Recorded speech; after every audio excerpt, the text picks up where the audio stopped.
Sounds good. I will make sure that you are called on when it's your turn. Thank you. Okay, thank you. Mm-hmm.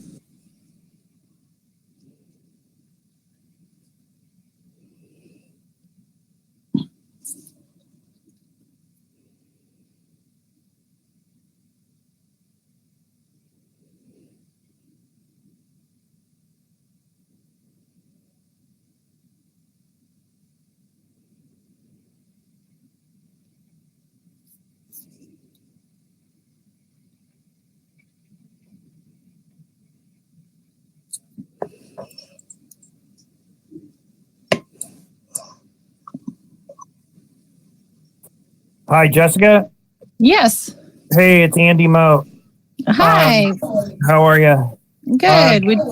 I'm hoping not to talk tonight, but maybe after Eric Oberbeck or David Bassett speaks, I might talk, but about the building heights ordinance. But I just hopefully I'm just going to listen and learn tonight.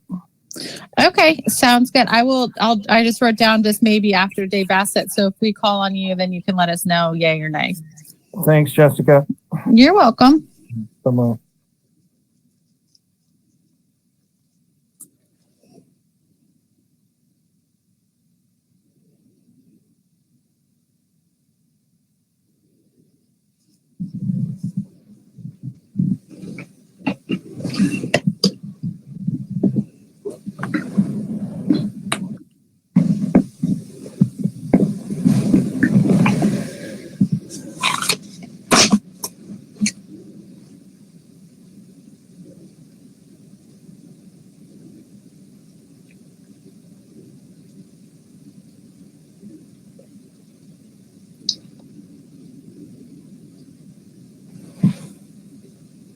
Good evening, Carolyn. Good evening. How's everyone today? Doing good. How are you doing, Carolyn? I'm great. Hey, everybody. Hi, Pat. Hey, Pat. I have a few people so far that want to comment. So I will, whenever we're ready, I'll just let me know and we can kind of just go down the list, I guess. Okay. Can you guys hear me and see me? Hello? Yep. Oh, hey, good. Yeah. Jeez, what's the guy got to do to get a hello around here? We said hello. You just didn't pay attention. I came in right at the tail end of it. So when we do the first and second reading, I just have to hit the headings, right? I guess it doesn't matter. It is what it is. If there's anyone that is just I have the script. I just mean. Oh, I think so too. We can just verify with Shayla when she gets on. Yeah, or Crystal. Yeah. Crystal's on already, actually. Gotcha.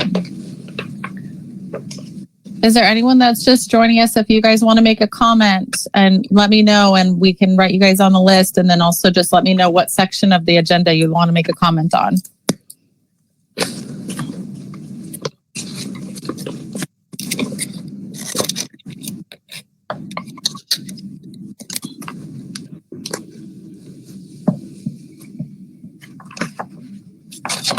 Pat, I got another email from you. That's what Lauren was telling me too. Yep. So they're at it again. Always something.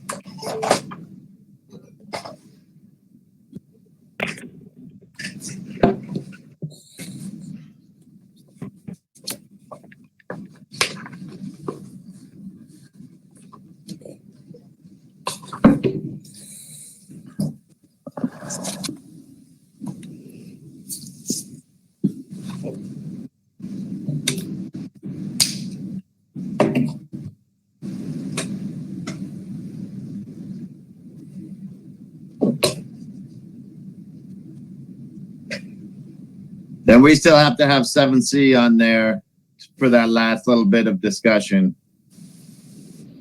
Yes. Yeah, there was a question that, that Right, I know, Counselor that, I Tidy made. noticed that too, yeah. Yeah, yeah.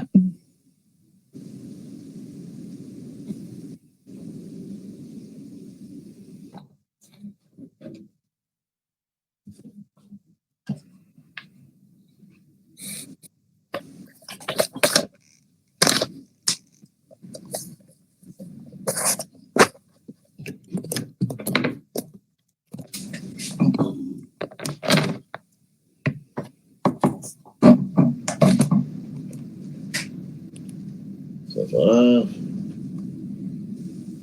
Gary wrote me, said he's trying to get in right now, so he should. The link wasn't working for him, is what he told me. So Okay. Jessica, Yes. this is Linda Tarr. I'm here for the watershed report. Perfect. Thank you, Linda. Sure. Jessica, I'm here for the city council meeting. Wow, thank you.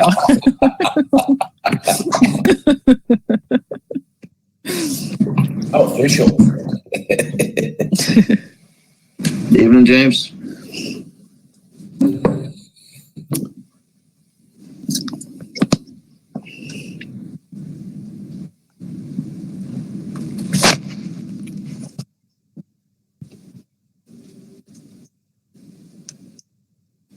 Okay, I see Gary's on now. I don't know. I don't see him on my screen, but I see him on my list of attendees. I wish you could hand pick who you wanted on the screen. Yeah. And just to clarify, how many people can we have on this meeting? That's a good question. Hold on. I know you can have at least 100. That's what I thought. That's what I was thinking too. Mhm. I've heard of them going beyond 100. And I'm sure it'll let us know if if we get to 100, then we can have a different conversation. I'm not too worried about that at the moment, but unless everyone that wrote letters comes in.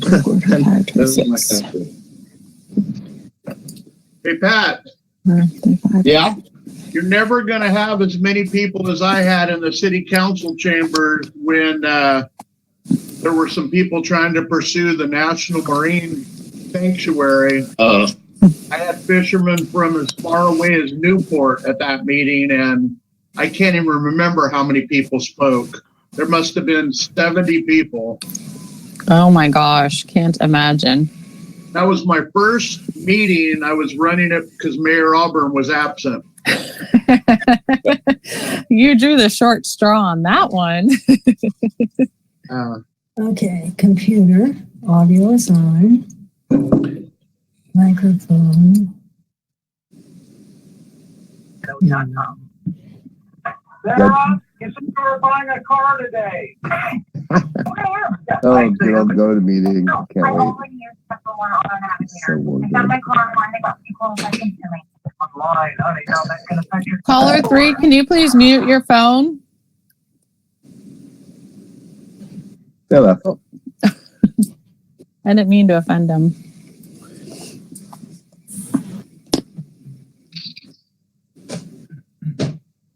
Turn off computer audio for that.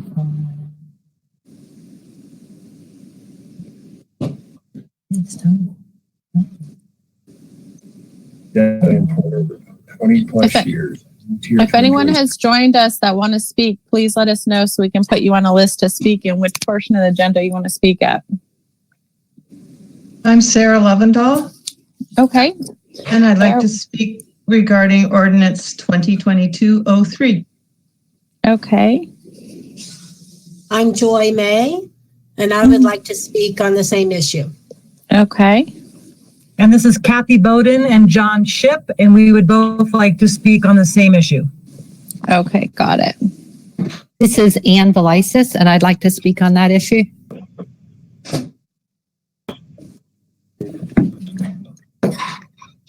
This is Brett Cecil. Speak on the same issue. Okay. 2022-03. Got it. Does everyone have like drinks and stuff. But I do. No water. This is Tim Palmer. I'd like to speak. On the same issue of the building heights? Yes. Okay.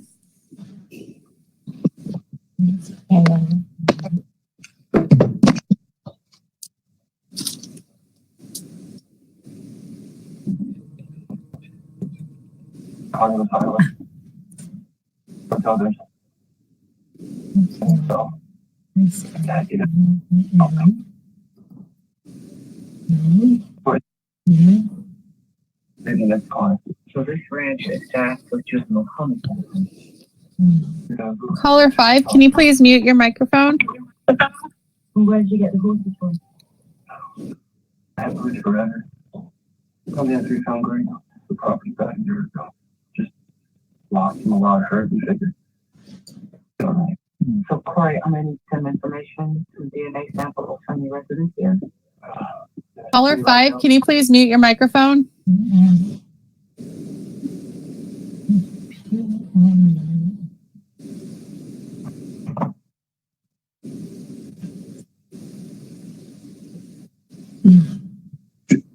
Jessica, when we start, I would have everyone just look at their mics and turn them off too. You know what I mean? Yeah, okay, we can do that.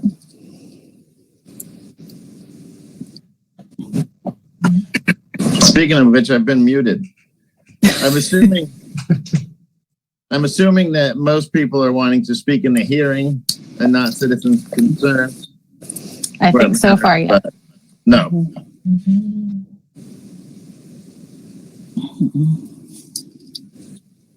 Hey, Pat, this is Eric Overbeck. Can you hear me? Yes. Hey, I'm here with Dave Bassett, and we'd like to speak also. The audio on this thing is foobarred, though. I'm not sure what we're doing. We can't get any audio. The only way I can talk is on my phone. Oh, but you can't hear us on your phone. Okay, good deal. Yeah, and we'll put you down. We'll put you down to speak in the hearing. Yep. Thank you.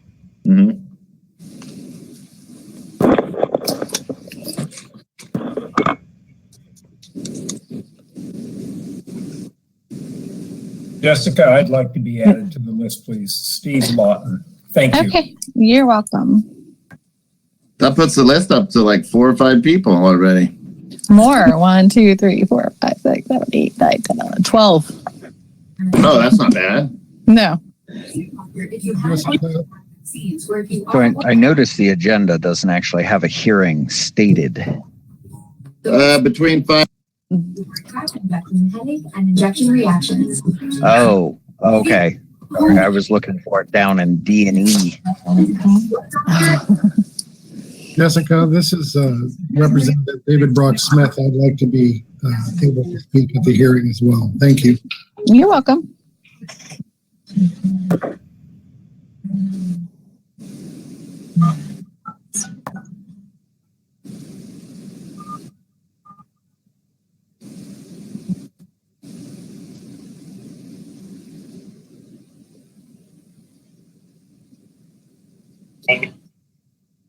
Okay, it's 5:30. I'm going to go ahead and start recording. Jessica, can you have everyone except for the council turn off their cameras real quick? This conference will now be recorded. Followed by the pound or hash sign. Okay, can everyone mute their microphones that's on here? And then also if you have a video on or anything like that, it makes it easier for us to be able to see the city council members on here.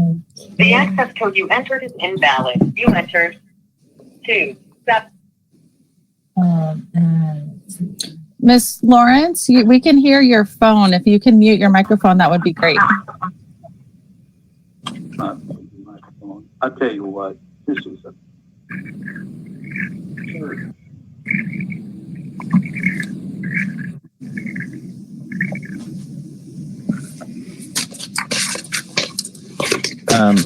Can you just administratively mute the phones, and then when it's time to talk, we can unmute them?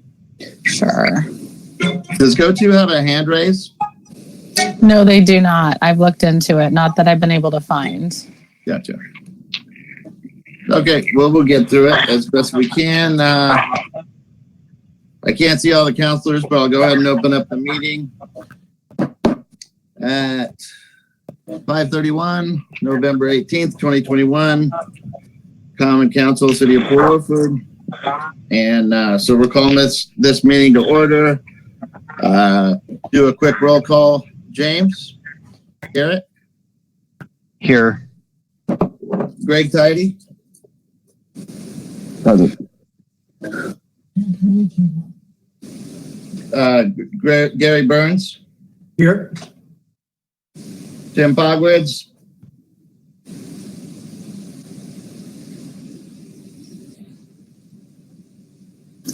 No Tim yet. Okay. Carolyn LaRoche?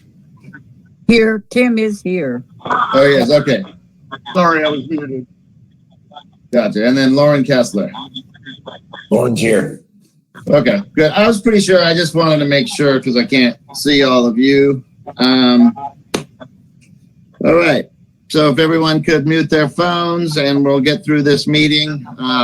We have a list of callers that will go down. I'm sure there'll be a few more people at the end that want to speak, but we'll wait till after the list. And we're assuming that most of the public comment pertaining to the hearing is what people are listed up for. So there's citizens' concerns where you can speak of items on the agenda, but you might want to save it for the hearing. So there's no additions to the agenda, but we will be taking the executive session off, and that's going to be scheduled for December 1st. That'll be reminded at the end of the meeting.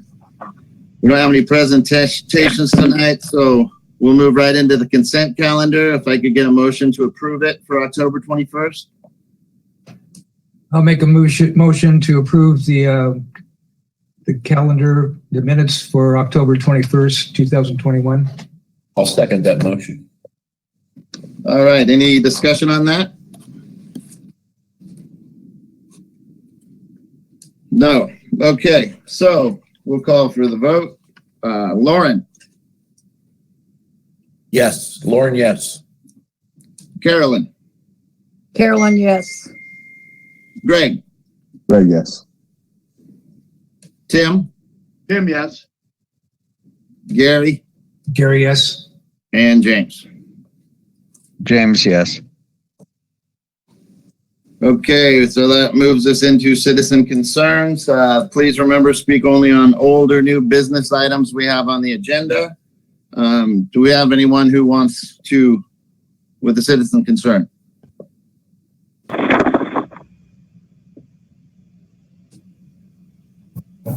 Okay, moving on. Yes? Paul Hewitt here. Hey, I have some citizen concern. I think this is where it goes in here. I'm not 100% sure. There were multiple notices delivered to 3 residences in Port Orford that are condemnation notices that are signed by the actual county building inspector. They cite the incorrect code, and the proper way to do this is to deliver a certified letter before a condemnation notice is posted on a building. So I'm curious as if I've made some public records requests. I'm curious as if to the city manager pushed that, or if there were actual citizen complaints on those properties, one of them being 356 7th Street, which I understand is a disaster. There were citizens' agenda? No, it's in my report though. Okay, we'll let it slide. But just as a reminder, we're not going to be able to answer any questions, and all we can afford you is 3 minutes of time. So, well, you got my 2.5 seconds. All right. Is that all you needed, Paul? Yes, sir. Somehow I goofed this up, though. So bear with me. No problem. There we go.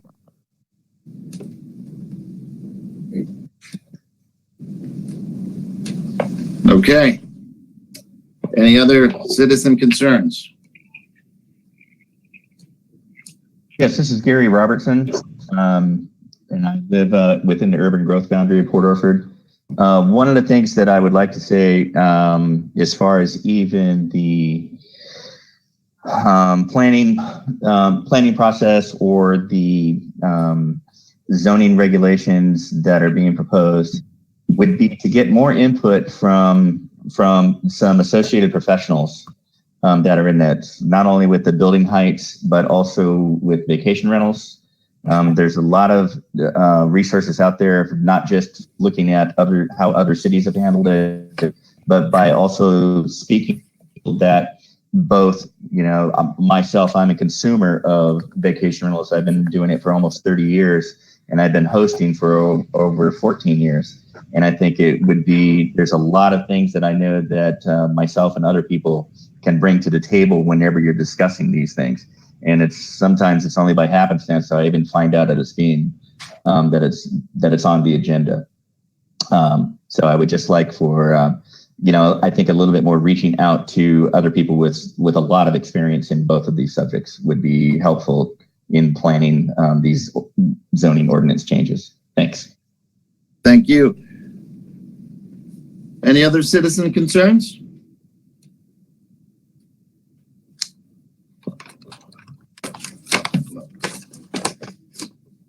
All right.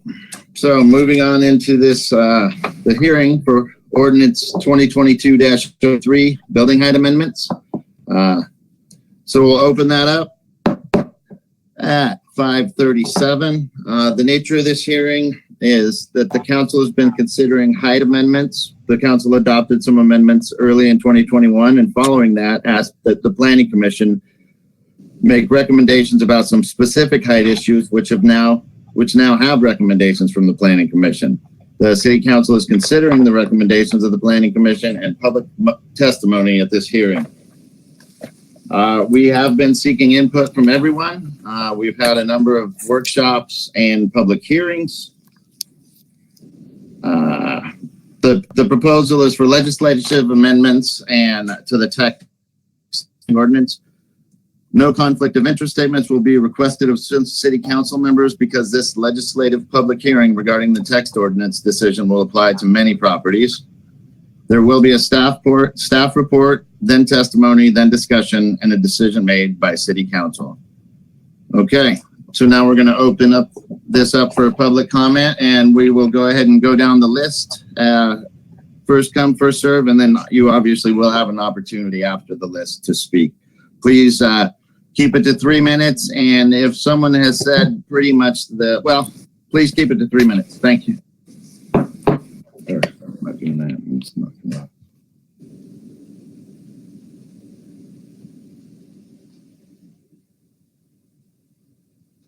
I think Crystal should be reporting first as a staff report.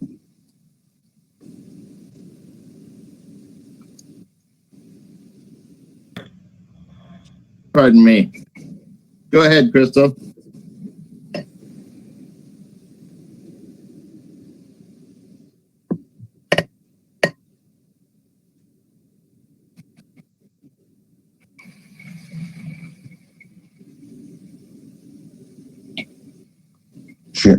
Don't you just join? Sorry, I was muted. Go ahead, Crystal.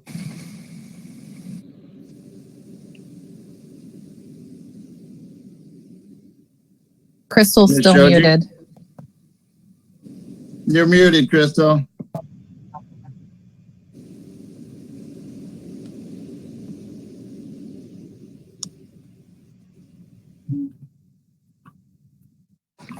Did you call me?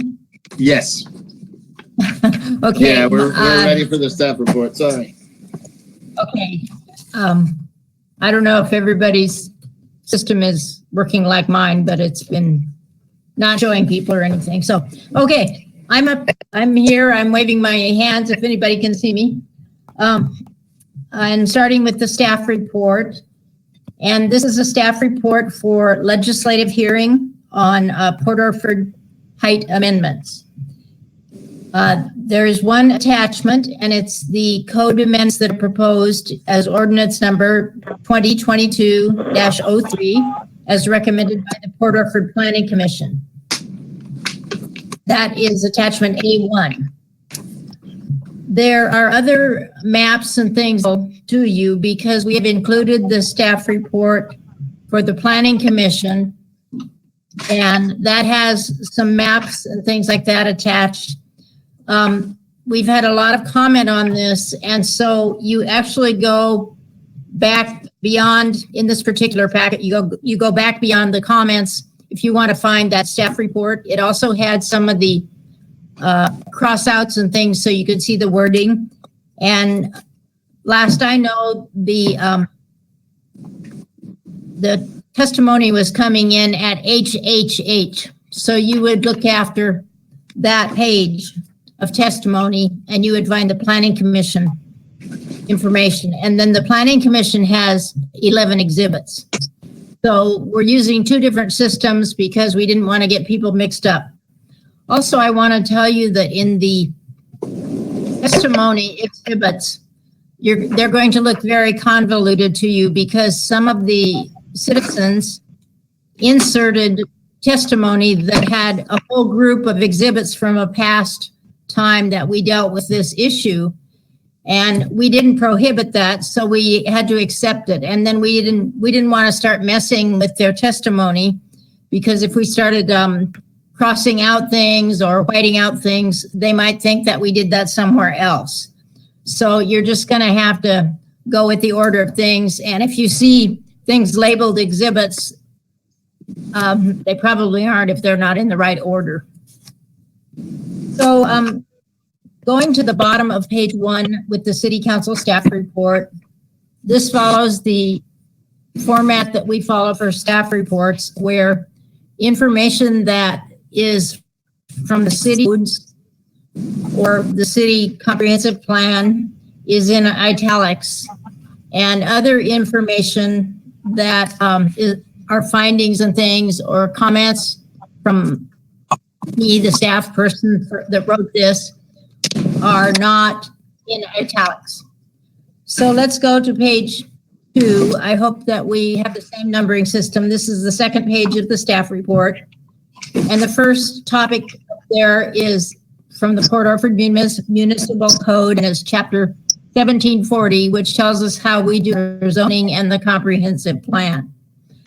So chapter 1740 says that an amendment can be initiated by the City Council, the Planning Commission, or by application of a property owner or property owners. And this particular text amendment came about because the City Council wanted the Planning Commission to look at some of these issues. So that's the finding there. Then we go into the second reference there from our code, process for zone text map or comprehensive plan. You can see the different headings that come out of our code, and then you see the italicized writing underneath them. So it says any amendment to the zoning ordinance text or the comprehensive plan goals and policies and the comprehensive plan zone map are subject to two-step approval processes. So the Planning Commission holds a public hearing and makes a recommendation, and then the City Council holds a public hearing. And that's what we're doing. I think most people know that this is the second public hearing. In this case, the City Council's public hearing is de novo. So that means they do get the information from the Planning Commission. They have all those, all the testimony that went to the Planning Commission, but they can accept new testimony. So they've been doing that in your city offices all week. Going on down on the second page of the staff report, we have section 1740.040, which is the criteria for being able to do a text amendment or a map amendment. And in this case, we're doing a text amendment only. There is an illustration in there, but it's not a change to our zoning map. So we will talk about that when we get there. Any amendment that is made to the zoning ordinance has to comply with the Port Orford comprehensive plan goals and policies. Now there's many goals and policies in your comprehensive plan. And in this case, when we go ahead and when the Planning Commission makes a recommendation, it is the staff and Planning Commission's job to support that by finding topics in the comprehensive plan that agree with what they're doing. And that's usually not hard because comprehensive plans say many different things. But the way the planning rules work, you go and find the support for the recommendation that you want to make. Okay, on the third page of the staff report, we do have information from the statewide planning goals about citizen involvement and how that's supposed to be done. Basically, it says that we listen to the citizens, we involve them in the process, we involve them in anything that they want to be involved in the process. And I will tell you that this has been a very open process in that manner. So the findings reflect that. Down towards the bottom of the page, we have statewide planning goal 9 for economic development. And there are, of course, topics in economic development. You could think either way on them, but the Planning Commission decided that this, or determined that this, some of these height restrictions that they are recommending here were appropriate. Therefore, we were able to find economic development language that supports what they felt was the right thing to do in their recommendation. So you see those economic development texts where it talks about encouraging human scale amenities within commercial areas and adjacent to trails and lookouts to encourage tourism and enhance the city's sense of place. That's actually on the 4th page at the top. There's some others before that on page 3. So documents that the city relies on that have been part of their planning process or their vision are also acceptable for findings. And the Planning Commission looked at looking to the future, which is a plan that was done in 2006. And the plan did have a lot of widespread involvement throughout the city. And on page 4, about a third of the way down, it has language from chapter 7, page 1, and it says maintain the small town ambiance through planning and zoning by utilizing some of the following techniques. And then it says limit the scale and footprint of uses in both residential and commercial areas, implement more stringent height restrictions. So that's been on the books for quite a while as something that some of the citizens thought was important. Going on down on page 4, number C, or letter C, says the map amendment has to be compatible with the surrounding zoning.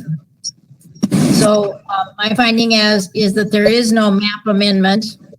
There is just this illustration that I talked about before. Then on the bottom of page 4, we go into the conclusion. So the conclusion is that the Planning Commission.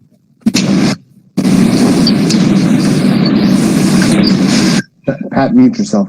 Pat. A lot of static. Okay, so the Planning Commission corrected one reference in the controlled development zone that was wrong in their for previous recommendation, and so that was just a mistake, and that's corrected in your staff report and in the proposed code. So going on to the last page of the staff report, there are recommendations there. So I'm just going to go through these. Number 1, the City Council's public hearing is a de novo hearing, which means that the council has the authority to consider all new information.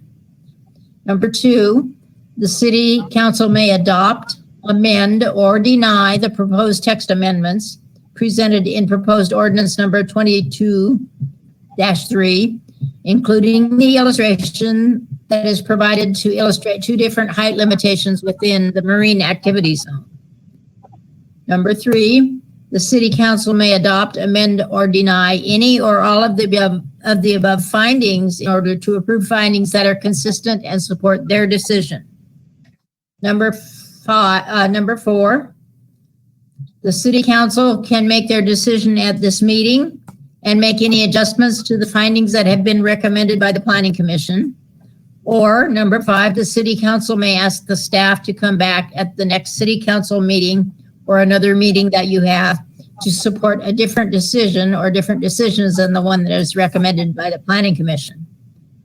Number 6, the city council could also carry over the public hearing or close the public hearing for any more testimony and then make a recommendation either today or at another meeting. Any carryover meeting that you set needs to be set to a specific date.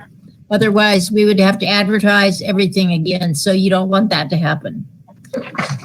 So following that is the proposed code. I will just go through that briefly.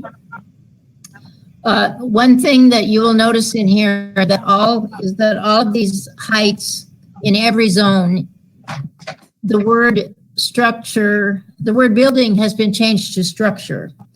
And that's because building and structure are different in their definitions. A building is a structure, but a structure is not necessarily a building, the way the definitions go. So these regulations should apply to structures, which includes buildings, rather than buildings which don't include structures. At least that is what the Planning Commission determined. So you find those all the way down throughout here. And there's also a definition of public at the top. Well, right after the ordinance starts, it's actually the first definition change that is proposed. And public means open to and shared by the citizens of Port Orford for their use, and owned, leased, or funded by public sources with operations overseen by the city, county, or state. So going on down, the first of the zones that they actually are dealing with as far as height restrictions in this recommended ordinance is down under commercial zone, which is towards the bottom of page 1.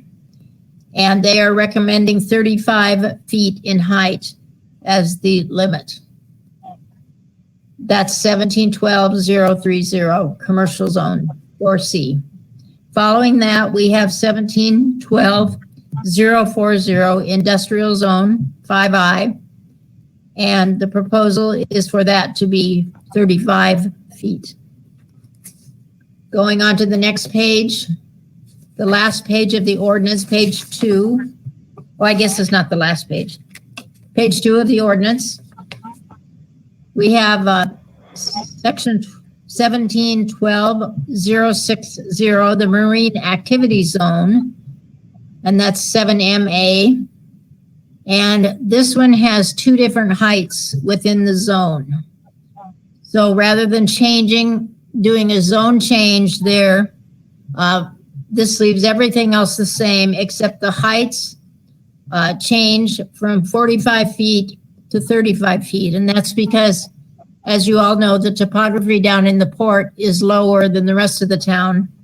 And this allows for that lower part to have higher heights, and then you get up onto the upper level and it matches the other zoning on the upper level. What? Does that make sense? Do you want me to explain that more? Hey. Okay, someone please, can caller 7 mute their mic, please? It's not time for discussion. Okay, I saw somebody raise their hand and I'm going to try to explain this. So you have the marine activity zone that goes up the hill, and you could have all one height, and then it would be 45 from the bottom up to the top, which would make the buildings going in on the top, or the structures, would be taller than the rest of the structures in that Battle Rock zone, because that Battle Rock zone has a 35-foot limit. So the idea was to use the topography in a way that would even out those, so that things right next to each other would have the same zoning, and the lower topography could have higher heights. And the idea that that would also possibly contribute to economic development in the port area by not placing restrictions on that. Okay, moving on. At the bottom of page 2 is a general exception to building height limitations. Now, this has always been in your code, but you look at your staff report or your staff report, and it has the section out of here. And so there's been changes. And if you want to see everything that was changed or proposed to be changed, you would go back to the staff report where you could actually see the cross outs. And that would be the staff report of the Planning Commission meeting after testimony that's labeled Exhibit UU. A U, like a letter U. No, I think it's, is it UU or, no, UU is the other. It's, I'm sorry, it's HHH, a triple H, not UU. Okay, so if I haven't thoroughly confused you, I'm still gonna go on here. Then there's a section in the code that has additional standards governing conditional uses, and this is at the bottom of page 2. And this was a section, or is a section, that allows for the larger property you have, the higher your heights can go. And so both the Planning Commission and a lot of the council members in the previous time that we talked about this stuff thought that was a concern. They weren't sure why we had that in there. I'm not saying everybody did, but there was a lot of discussion about it. And the Planning Commission is recommending that that be removed in its entirety. And if you wanted to see it, again, it is included in the staff report that was presented for the Planning Commission. These staff reports are written to work together.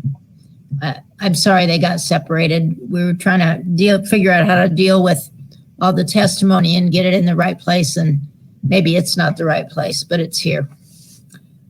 And then finally, the last thing is just the reference to the public soon evacuation structures.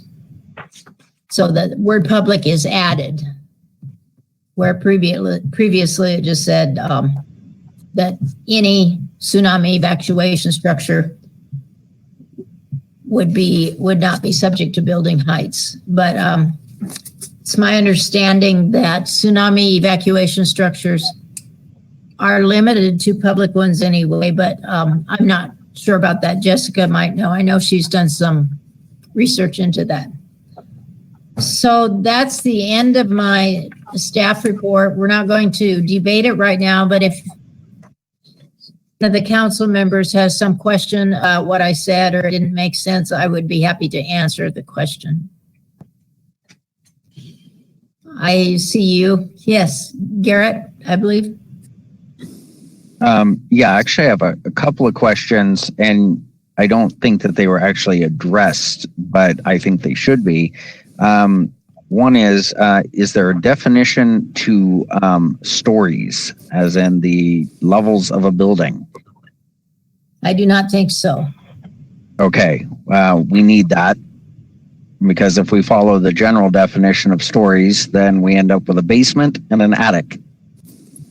So I think we need some help there. I guess another... Are we addressing stories in this? What?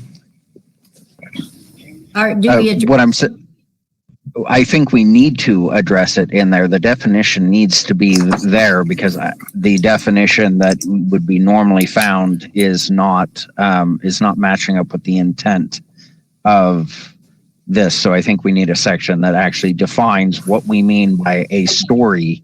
All right. I don't mean to drag this out, and I'm not sure whether that applies, but we'll go on there. I mean, you'll have a chance to talk about that more. Thank you. My next question is there any reason why, since you changed the word structure in the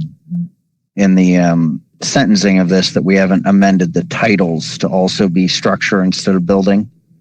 Well, at the time, the Planning Commission was happy to leave it the way that it was. They felt as long as it was addressed in the content that it would work. But you're right, it could be done both places. Okay. I forgot my third question, so I guess I'm good. Any other counselors?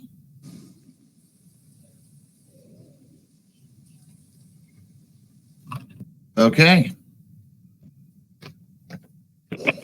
So that concludes your staff report, Crystal? That does conclude my staff report. I will be here and, as the council deliberates, if you have questions, any of your staff is happy to help. Thank you. All right. Now we will be opening it up for testimony. We do have a list, so we'll start with that. And if we miss you, we will just try to get through it as easily as possible after. So Jessica, would you like to start the list, please? Sure. The first thing is, it was brought to my attention that we have about 4 people that have posters on their pictures instead of themselves. And that's part of the council rules that you're not allowed to have that. So I want to make sure those get taken down. I can't see them all, so I just want to make sure if anyone else does, just let me know. But I know that there's about 4 right now that say how to vote. So I just want to make sure those get taken down. The first one that is on the list is Pamela. Hi, thank you for allowing me to speak. My name's Pamela Bird. I reside at 769 12th Street in Port Orford. As a member of the Port Orford Planning Commission, I can attest to the vast amount of research that myself and other commissioners on the topic of building heights have discussed. Our findings over the course of more than a year has led us to pass the ordinance 2022-0 on to the City Council for their approval. I urge the City Council to vote yes on ordinance 2022-03 as presented today. Thank you very much. Thank you, Pamela. Hey, before we go on, Jessica, Penny Sears, could you please take your sign down?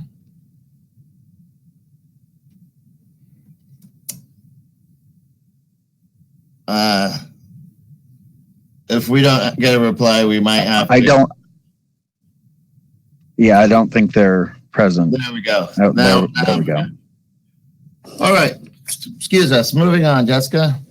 John and Vicky had a comment too. Okay, this is Vicky O'Shaughnessy, and we live on Jefferson Street, and we support ordinance 2022-03 and strongly urge you to approve it as written. I kept it brief. Thank you. John? Hi, this is John O'Shaughnessy, husband of Vicky, and live on Jefferson. And we've been residents here for 18 years and love our town, like to keep it the way it is. And so I also support the same motion. Thank you.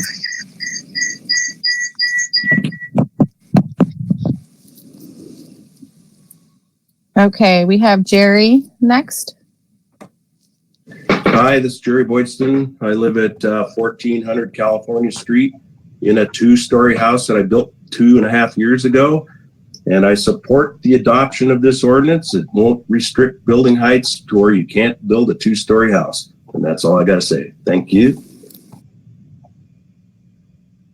Tim Palmer. Okay, very quickly, I'd like to make 4 points, just one-liners here. I support the ordinance. Number 1, there's been lots of review. Number 2, a lot of towns have this and it works out well. Number 3, creative design can solve problems that may come up because of such a limit. And finally, this is good for our town and it's good for me personally because it protects my own property values. So please support this ordinance tonight. Thank you very much. Thank you. We have Sarah next. Good evening, Sarah Lovendahl. I live at 31 Hamlet Street. I want to thank the mayor, city council members, and staff for your hard work and dedication and consideration for this ordinance 2022. I'd just like to speak briefly on the issue of community support for this ordinance. Tomorrow will be 1 year since I submitted a letter and spoke to the council supporting reasonable reductions of building heights. In that time, I've spoken with many citizens in favor of realigning our building code to reflect lower heights. In December 2020 and February 2021, 2 written petitions supporting the lowering of building heights were submitted to the city. There were 171 citizen signatures on these petitions. The petition submitted in February 2021 with 91 signatures was supplemented by an online petition with 75. Additionally, since November of 2020, 64 letters supporting the city building height reduction and city building code revisions were submitted. There were 5 opposing in the file that I had. Most recently, 22 letters supporting ordinance 2022-03 were submitted by the November 10th deadline with no opposing submissions. When considering the number of folks who signed the petitions, attended city planning and city council meetings in favor of building height reductions and revisions, it is evident that the community supports ordinance 2022-03, and it is a strong support. In closing, I'd like to add a comment from Sharon Rock, who could not attend virtually, and she asks that you vote yes on ordinance 2022-03 as written. And I loudly second her comment. And again, thank you for the opportunity for allowing me to speak with you this evening. Thank you. Joy May is next. Hi, I'm Joy May. I live at 20 Gear Circle here in Port Orford. Communities everywhere, this is hardly unique to Port Orford, are working towards finding a balance between offering growth and opportunities for their citizens, while at the same time protecting and honoring those unique environments in which they live. I've always felt these 2 goals were compatible, and I believe that Ordinance 2022-03 achieves that balance. I urge the City Council for a yes vote on this very important ordinance. Thank you. Thank you. Kathy Bowden.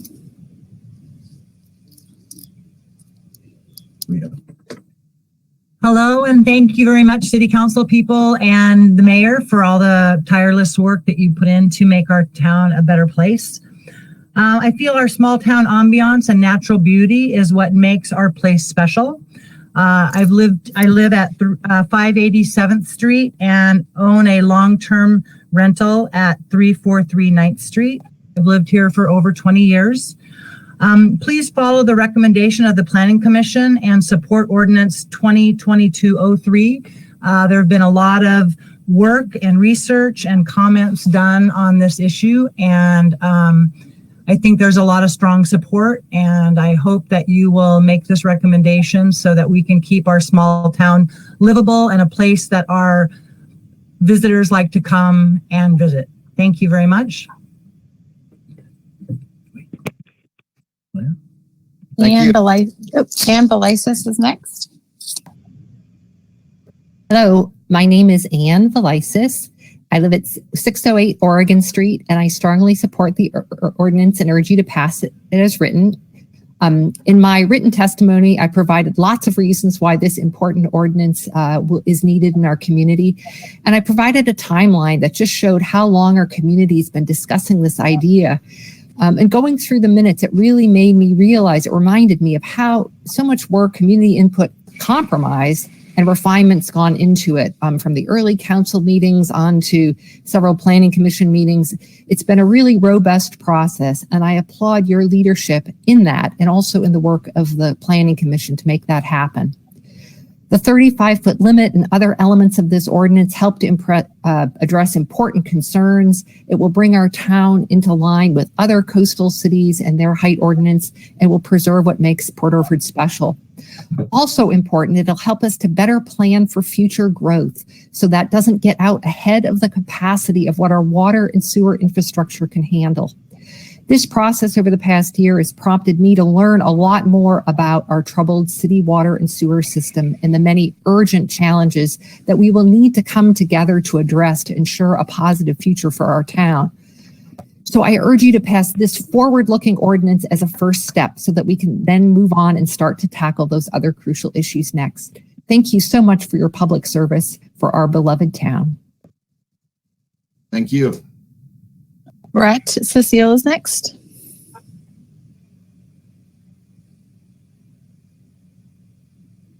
Brett?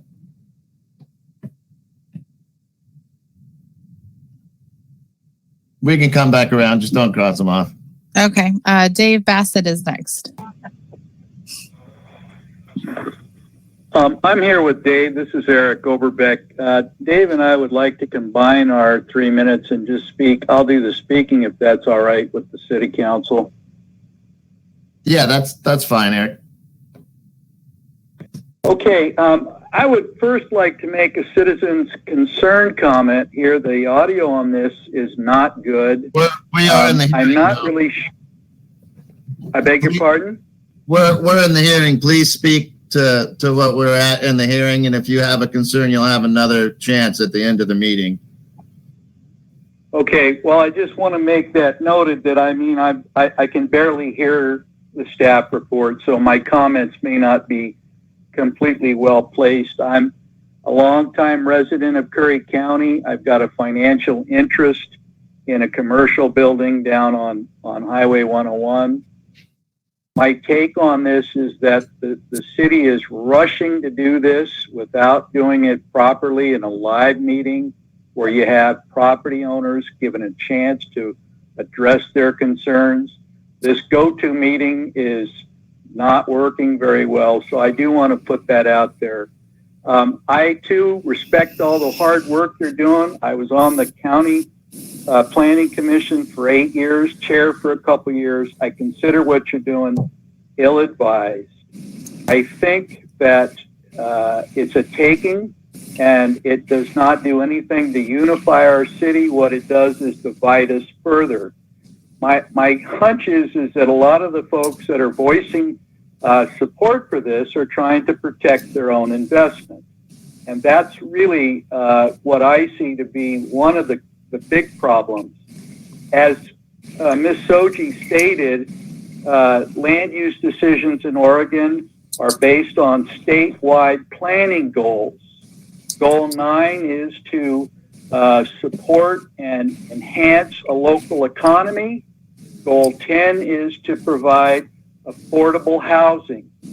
And this plan does not do either of those. It's counter to both of them. I'm talking in terms from the aspect of an investor.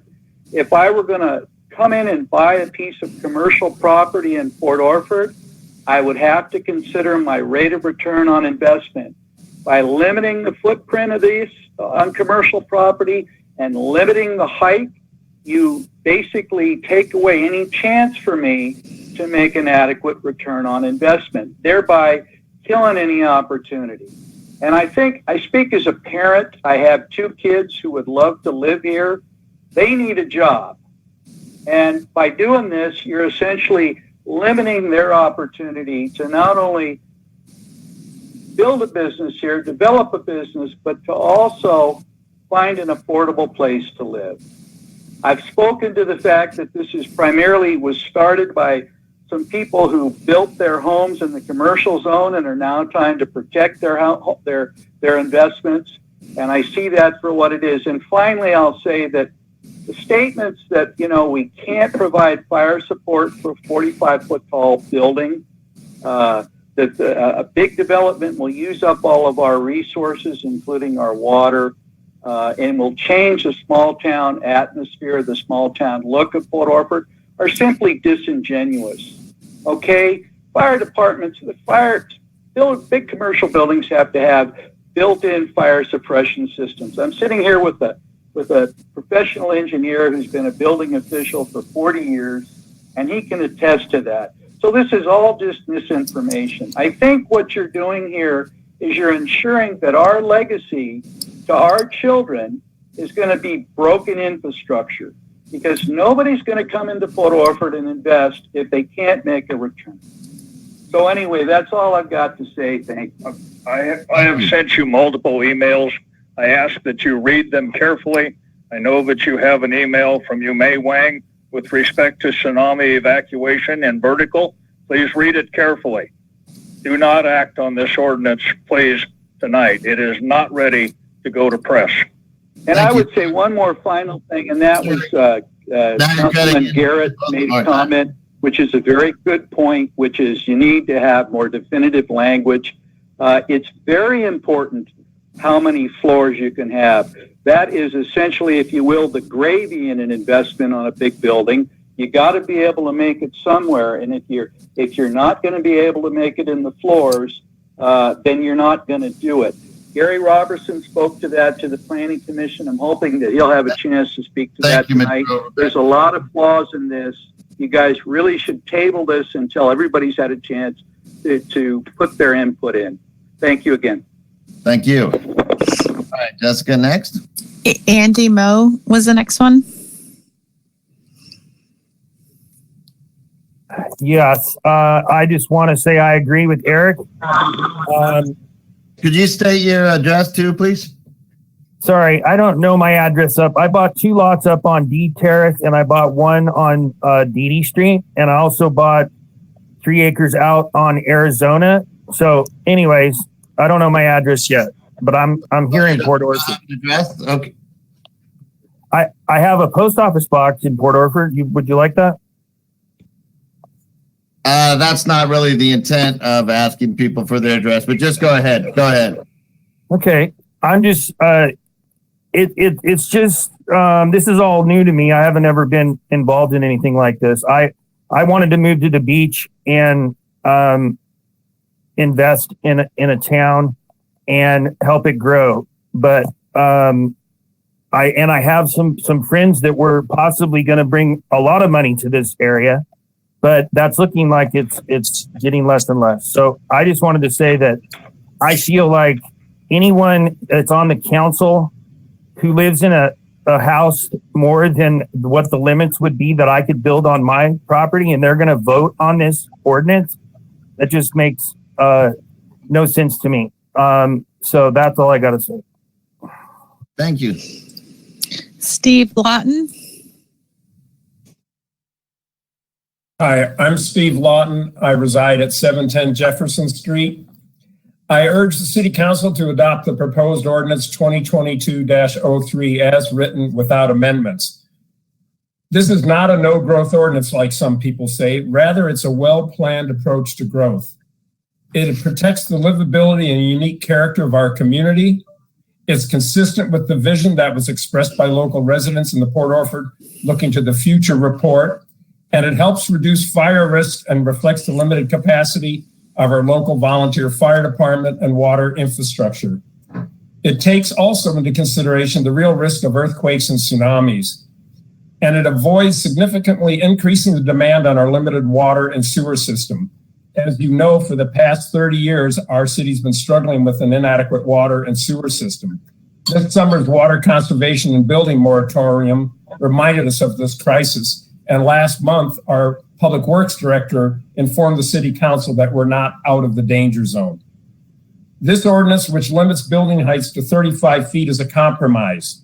The City Council 14 months ago first approved a height of 30 feet, and I believe this ordinance balances the needs of investors while protecting the livability of our community. This 30-foot height limit brings height limits in Port Orford in line with most other coastal communities, and it omits the outdated exceptions clause 17.32.50, which is a loophole. Lowering the allowable building height will not harm our local economy. The Port Orford real estate market is strong. Our property values are rising rapidly. House construction is booming, and we're experiencing significant growth in our community. The last 7 major buildings that were built in Port Orford were all under 35 feet. Redfish Restaurant and Gallery, Gold Beach Lumber, Dollar General, Portside Market and Deli, the old TJ's, Mountain Sea Fitness, the Coast Community Health Center, Port Orford's Community Co-op expansion, and the currently under construction Ed's Underground Pub. All of this economic growth has occurred without the inclusions of buildings taller than 35 feet. If we look at the other small coastal communities in Oregon with similar building height restrictions, they all have healthy economies. This ordinance is a result of a long, extensive public process that everyone had the opportunity in the past 14 months to become involved and provide their input.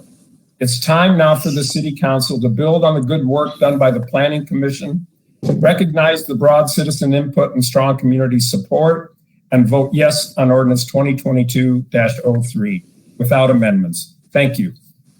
Thank you. Representative David Brock Smith is next.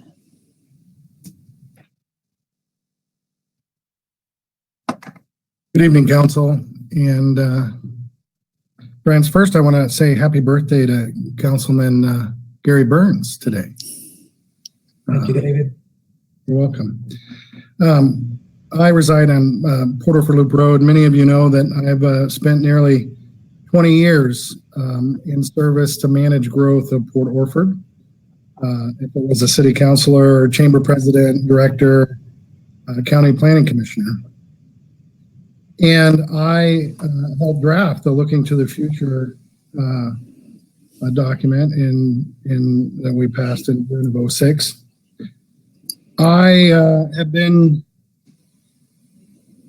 successful in trying to bring state dollars back to our region, specifically 1.6 million to the Port of Port Orford for their redevelopment project two times. And then recently, this last session, $3 million to the City of Powers for their sewer infrastructure projects. The state legislature passed nearly $750 million for affordable housing. And I attempt to, and will continue to attempt to get some of those dollars to our community here because it's desperately needed. But I have to take a look at things in a broader view. And our community needs jobs and the economic development associated with it. I agree with Mr. Oberbeck that this move does not meet Goal 9 and Goal 10 because anyone knows that in order to build affordable housing, you have to build up and not out. Further, I was involved and on the city council years ago when we tried to pass a $15 million infrastructure package to replace our failing water system. That failed by just a few votes.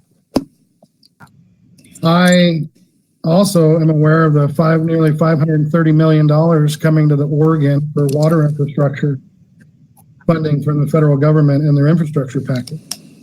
And I'm more than willing to attempt to work with all of you to also get those funds to assist in our water system. It's difficult for me to advocate on behalf of the city when they're trying to diminish economic development in our community. It is difficult for me to go to the colleagues that I have and say, we need this resources here, when they look and say, well, why are you reducing the potential opportunity to bring in investments that can help with the overall cost associated with your water and sewer infrastructure? We talk about not wanting to have these building heights and so forth, but a larger hotel room here, that a larger hotel with rooms of 60 plus is what our community needs in order to attract people, more people to our community. As you're restricting vacation rentals and those type of services, we need to have places for people to stay. And not everyone wants to stay at the Battle Rock Motel. And so, colleagues, I look at everything in a holistic view with regards to, we need to have younger families here with family wage jobs so that we have kids in school, because we need those kids in school in order to get the resources to pay for those for those schools. And so, again, I started this conversation with, I've been involved with managed growth for our communities for years, and some professional services that our other communities have taken on when they make these decisions is desperately needed here. I'm not downplaying the work that has been done by the Planning Commission and all of you, but we need to tread lightly in moving forward.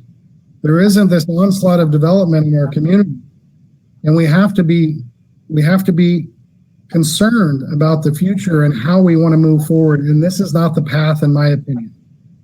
And so I would advise all of you to not move forward with this ordinance, because it is necessary to be more diligent and use the resources to hire professional services to give you a recommendation on how you should do so that when I do go advocate for these millions in resources to help this failing infrastructure, we can show that we aren't trying to diminish those investments in Port Orford, but we're trying to attract them so that they can help pay for it, so that our citizens don't have, the limited number of citizens that we have now don't have the burden of having to pay for all of that themselves. Thank you. Thank you, Representative. Okay, Gary Robertson's next. Hello, everyone. Just want to say that I've been involved in this process since it first began, even over a year ago. As a residential and commercial designer, I can adapt to whatever regulations are presented. However, a lot of my regarding some real world examples of why current heights are preferable have basically been universally ignored. I thought about creating a bunch of drawings to illustrate my points, but I totally feel like they would be lost within the packet of information.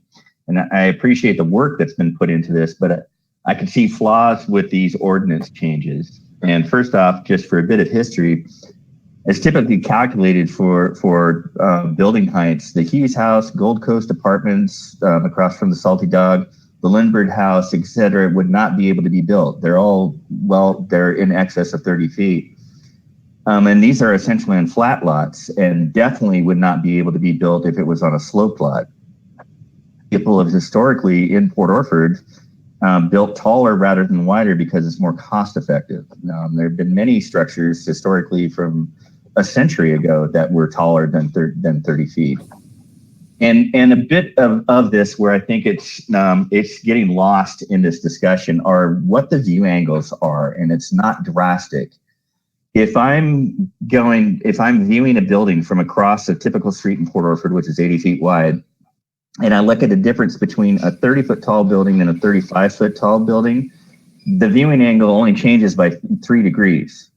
And for areas that are zoned for commercial development, if I'm looking at the difference between a 35-foot tall building and a 45-foot tall building, the viewing angle only changes by 5.7 degrees. So it's not it seems like it's like this is going to make a major change, but it really isn't.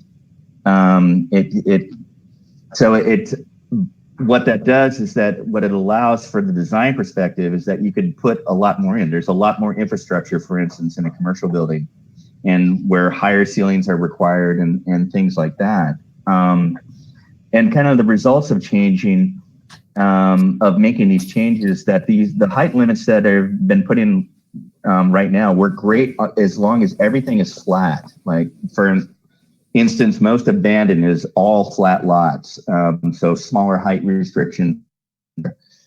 But the minute that you start putting in slope lots, and Port Orford has quite a few, much more than most areas along the coast, these present some problems. And what this is going to result in, it might result in many more low slope or flat roof buildings, which then people will come back at me. It's like, hey, you're making everything too modern. But that's what it's going to require to be able to build, 2-story structures or anything like that. The other thing that might be, that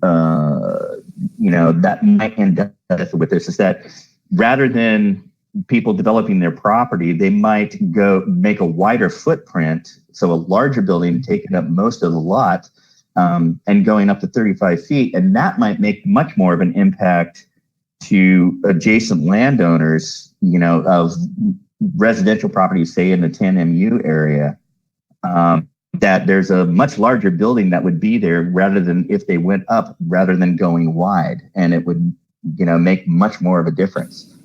The big thing about this is there's also some technical issues that I see here. The definition of how you decide what the true height of a building is, and there's I remember, and I couldn't even find it, and I was really trying to find it today with what that definition was.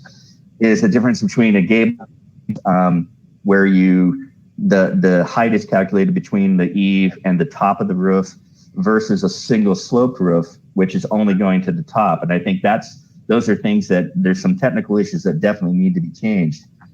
Councilor Garrett also brought up is the definition of, and there's within the 1R and 2R zones in the language on there, it limits it to 2 stories. So if you're on a slope lot, due to you end up with a 10-foot crawl space. We do Now, have a 3-minute time limit, Mr. Roberts, and you are there. Go ahead and wrap up, though. But sure, I'm just saying that with this is exactly the point.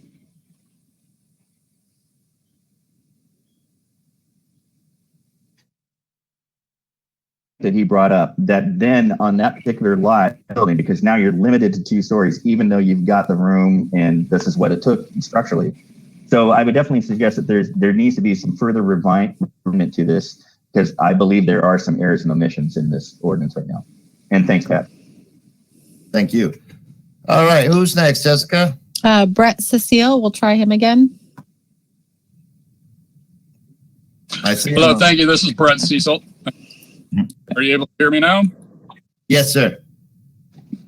That's a yes. All right. Thank you. Thank you, counselors. I appreciate you all doing this work and getting this ordinance heard.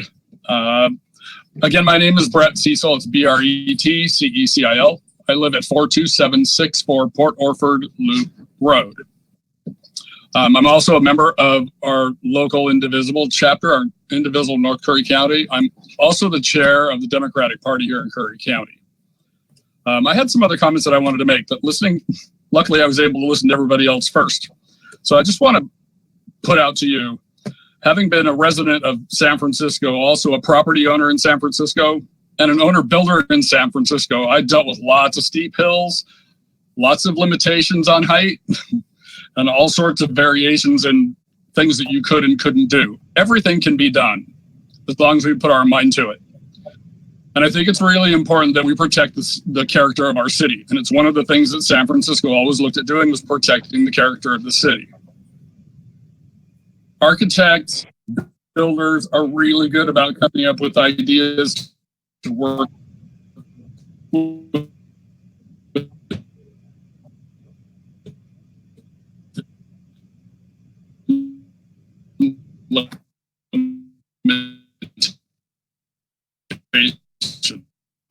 So that's what we do. 35-foot height limit right now is a compromise. We understand that, and it's being proposed at 35 feet. I think that's a reasonable height. It also supports our well-planned growth in our community. So what I'd like to do is just ask that you vote yes on the 2023 yes vote. A big difference in our community with some stupid and give us to work word. I thank all of doing the work as counselors. That's really tough work, especially in days now, and really admonish you to work with David Brock-Smith and get some of the federal money coming out of the infrastructure bill that's been passed. Make sure that comes to us. We do need a fresh water and wastewater system upgrade here. I don't personally think that should be an issue when it comes to doing building. All the things have to align for building to happen. But we do need to get that infrastructure in place. And we do need to have some building happen in our community. It's the way things are going to be, but it does need to have some control, and it needs to be overseen. I think our planning commission's done a great job at reviewing this. It's a lot to undertake. We all see and we all can hear. So again, I want to thank you all for the work that you do here. And I ask for your vote yes on this ordinance as has been proposed to you. Thank you. Thank you. Jessica, do we have anyone else? One more, John Ship. Can I get on the list? At the end. You can get on the list, yeah, if he moves. Yeah, my name is Am I on? Yep. My name is John Shipp, and I live at 587th Street in Port Orford. I have lived and worked and been a pedestrian, and I stress the pedestrian part in Port Orford for 22 years. And I moved here to enjoy a small town, and it's why a lot of us move here. And I really think that we have a lot of growth happening right now, and I really think it's a good idea. I support this ordinance because I want to keep our town the way it is right now. Thank you. Thank you. Oh yeah, I'm on the phone as well. Go right ahead. Say your name and address. Hi. It's Steve Montana at 25 Hamlet Street. I agree thoroughly with what was said by Steve Lawton, Pamela Brent, Vicki and John O'Hannessy, my neighbors here on the Hamlet, Sarah and Jerry, Tim Palmer, Kathy Bowden, and Velisis. I do support Ordinance 2022-03 and strongly urge you to approve it as written. Thank you, Steve. Thank you. Okay, anyone else? Go ahead and speak up. This is I also would like to speak. Okay, so I'm going to go with Joetta Lawrence next. Right. Thank you. I live at 720 Coast Guard Hill Road, and I just wanted to agree with the 2023 new ordinance and reflect everything that the above has said about it. I used to live in New York City, so I've been in a range of sizes of cities through my life, and I think this is very crucial for our town and development. Thank you. Thank you. Anyone else? Pat, I'd also like to speak. Yep. Yes, I'd like to speak.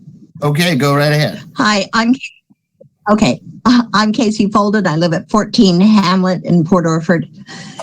I just want to say we live in this precious jewel of a town on one of the most beautiful coasts in the world. Over the coming years, we know that Port Orford will grow. It should grow. I just want to make sure that it grows within the boundaries of the charm and personality it has today. For that reason, I strongly recommend that the City Council approve Ordinance 2022-03. And by the way, I am well over 80 years old, and it is my opinion that if I can go to meeting, just about everyone else can too. Thank you. Thank you. Thank you. Anyone else? Yes, Mark Eaton. All right, go ahead. Yeah, this is Mark Eason, a new inbound resident to Port Orford at 157th Street. I strongly support the ordinance as it is, as it stands.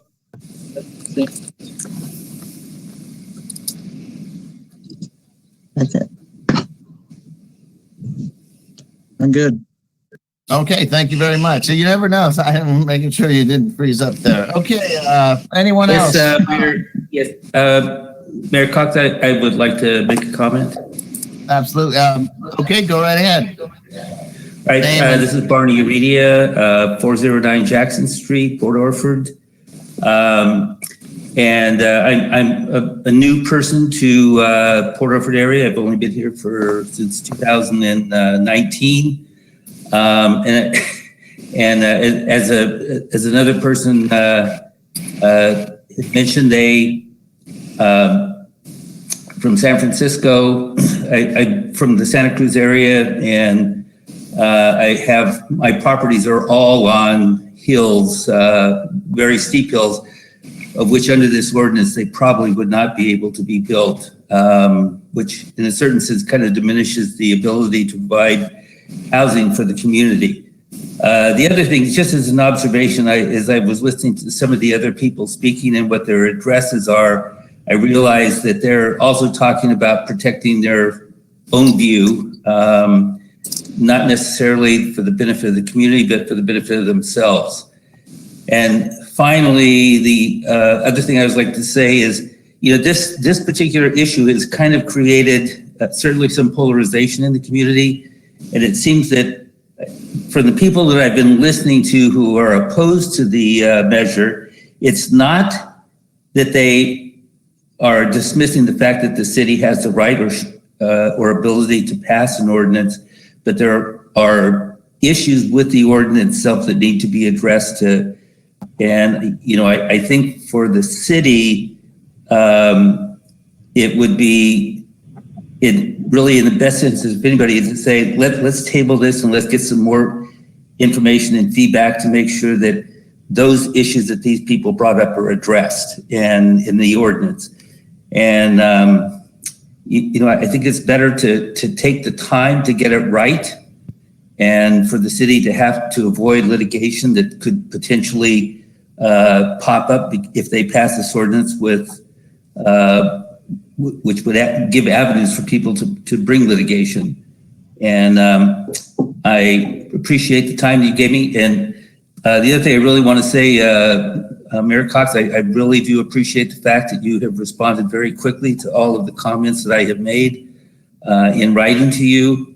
And for all of the council members, I know all of you are working because you love Port Orford, and the people who are sometimes in opposition to things that you're doing, it's not that they don't love Port Orford, they love Port Orford also.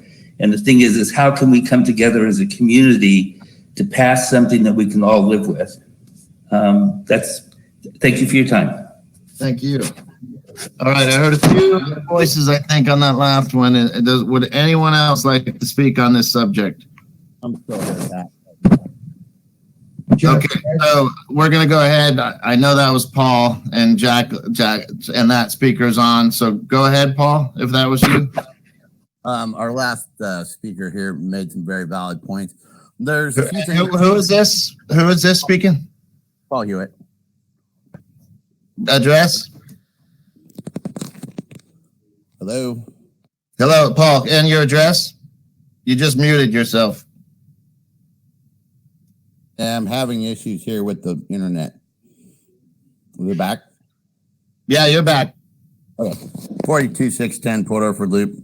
And sometimes in the city, as you well know. One of the issues that I noticed, changed it from buildings to structures. And also remember that your Coos-Curry electric poles are 45 foot tall. Your radio towers for your cell phones that everybody loves to have so that you can run around and talk on your phone everywhere in town and whatnot. By using the word structure, you've very seriously limited anything and everything in the town. And I think that you guys should probably table this until you can actually get that verbiage correct, because I understand the goal of limiting housing and limiting people's property values by limiting housing heights. But as soon as you start affecting your public utility suppliers, you then start creating them more of a money hassle and a city council hassle to get something approved. We're going to lose our services. It's real simple. So that's my 2 bits. Thank you. And next, Mayor Pat, I'd like to speak. Yeah, absolutely. Hi, my name is Jennifer Head, and I live at 1437 Jackson Street. I'm going to read a statement that I prepared for the meeting tonight. Greetings, City Councilors, Mayor Pat, and City Administrators. I'm sure I don't have to tell you that Port Orford is incredibly unique and beautiful.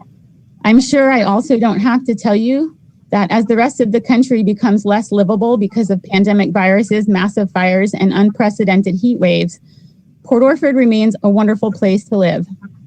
One of the last places that hasn't been completely destroyed by unchecked development and the unmitigated extraction of precious and finite resources.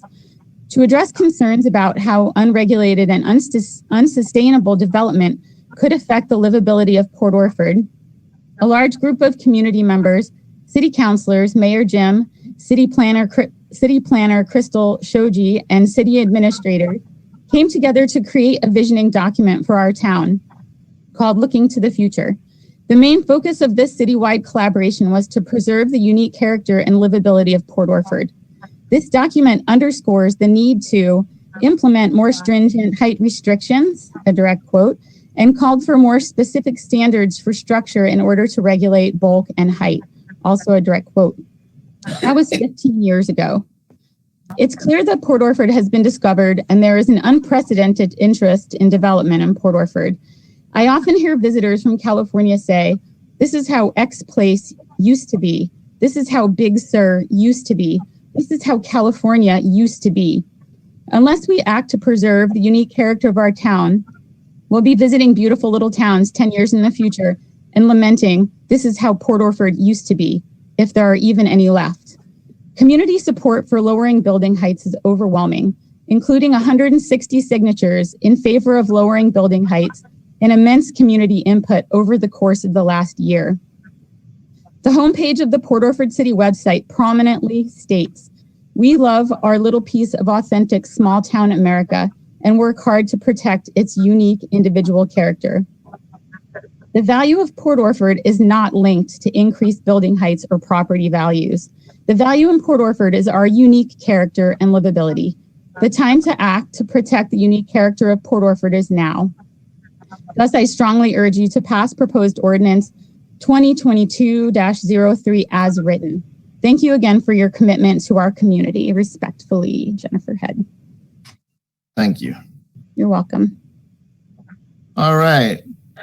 I see Tom Calvanese. Go ahead.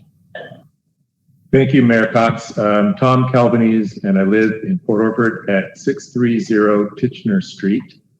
And I'm here in support, and I would echo all the words I've heard, particularly what I just heard from my friend Jen Head, who was very articulate in her sort of explanation about why this is important. So I just want to keep it brief and say I think we've heard from a lot of folks in the community about the importance of this ordinance. A lot of work has gone into it, and I appreciate the work that all of the folks that have worked on it for so long have put in. And I want to speak in support of ordinance 2022-03 as written and without amendment.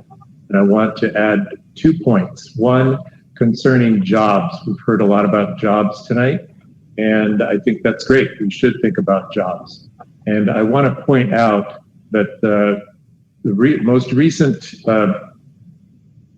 analysis of jobs in the marine sector, what are sometimes called blue sector jobs, by NOAA just last year, points out the wage disparity between jobs related to tourism and jobs related to the new blue economy, or what's sometimes called the emerging blue economy, which are more technical jobs, more advanced training jobs, and those that actually bring a living wage to the job holder.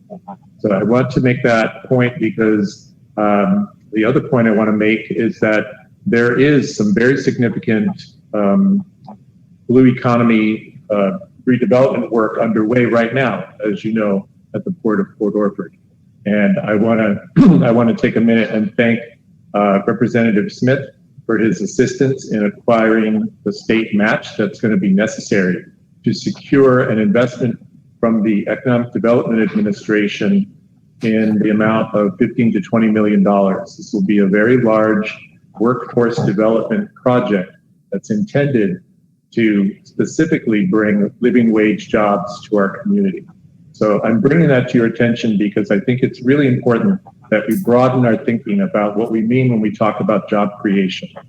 The other point I want to make, because it was raised by someone else who's giving testimony, is that I very much encourage you, beyond this debate, to really embrace the work that needs to be done to ensure the safety of the residents and visitors of Port Orford in the event of a major earthquake and tsunami due to the proximity of the Cascadia subduction zone.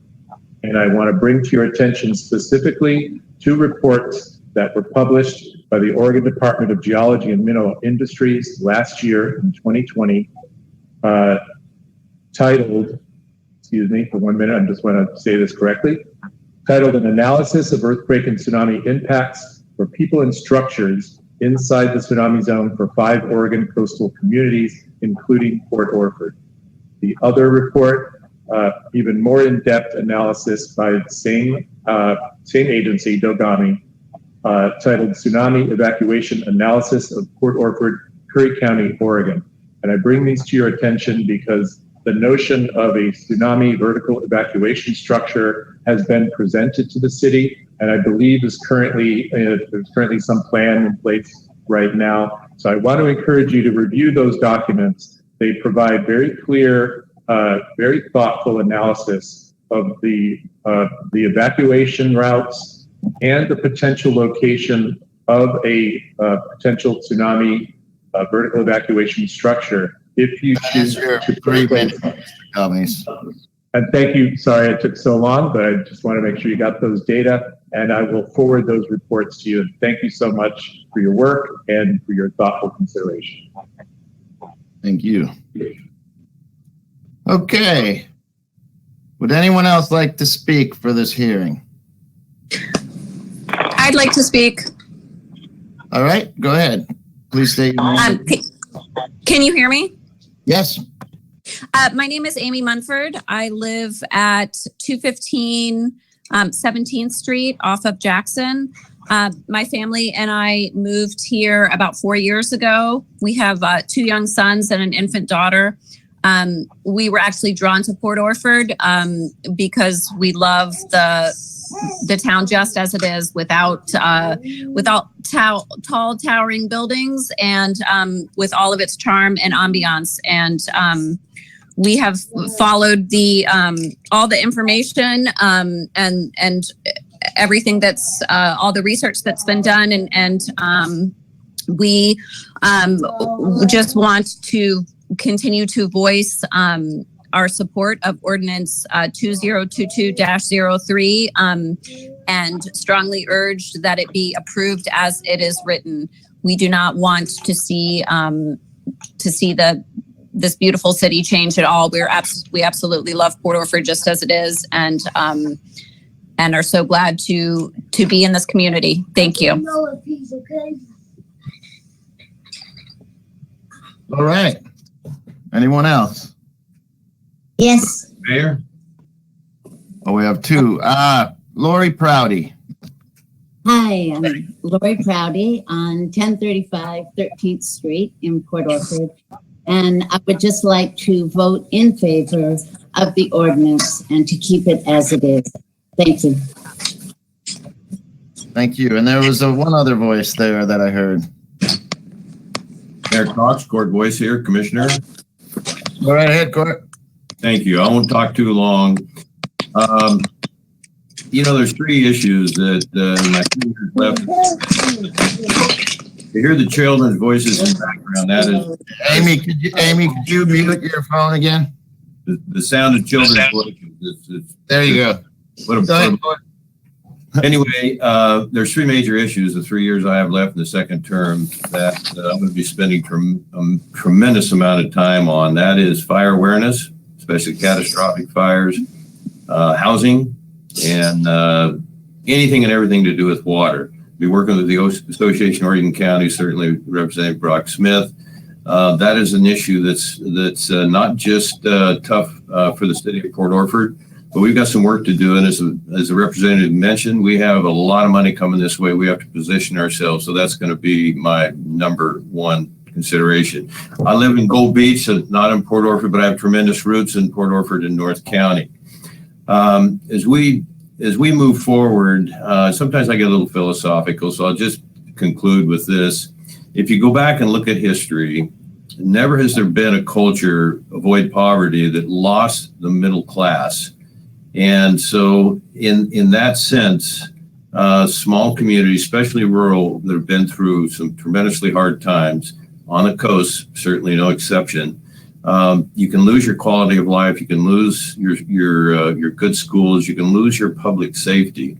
So that's why housing is my second or third top issue. And I just encourage this board. I thank you all for the time you've offered.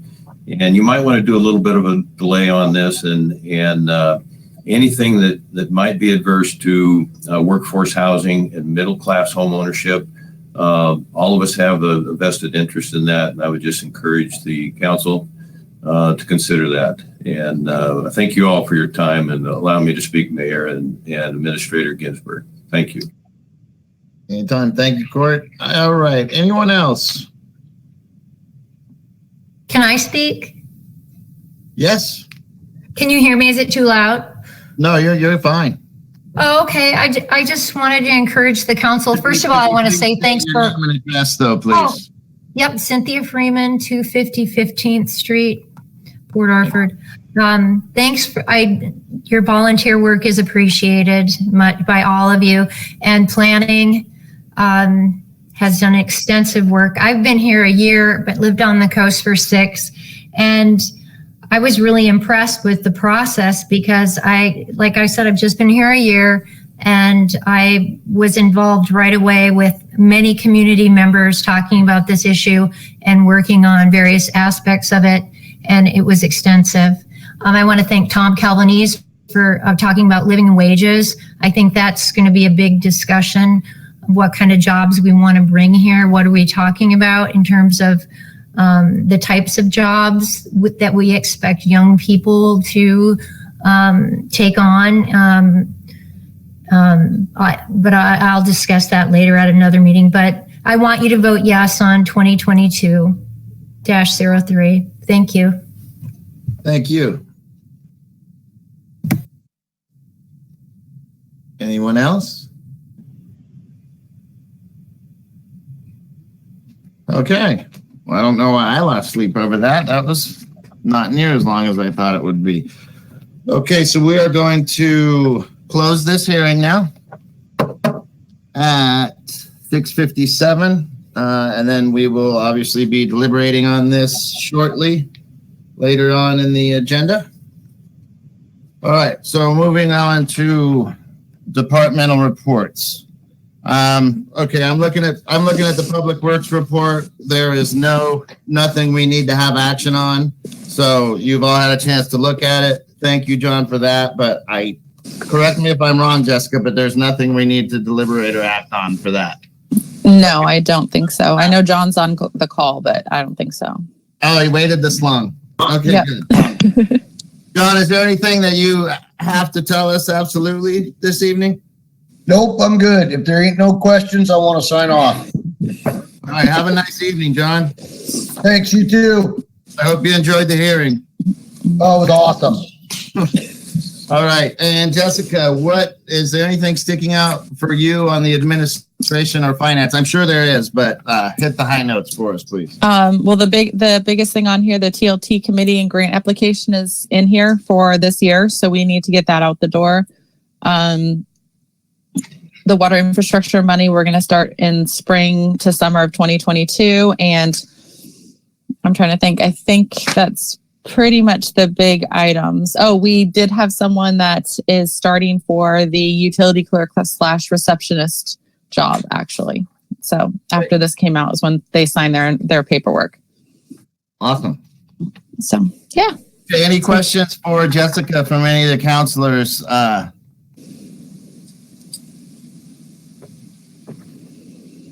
Okay, I'm throwing too many papers around here.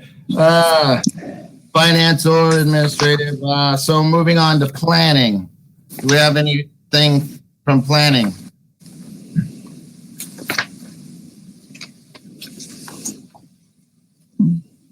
Okay, so we'll move on to the liaison reports. James, do you have anything pressing from the fire district? Just something real brief.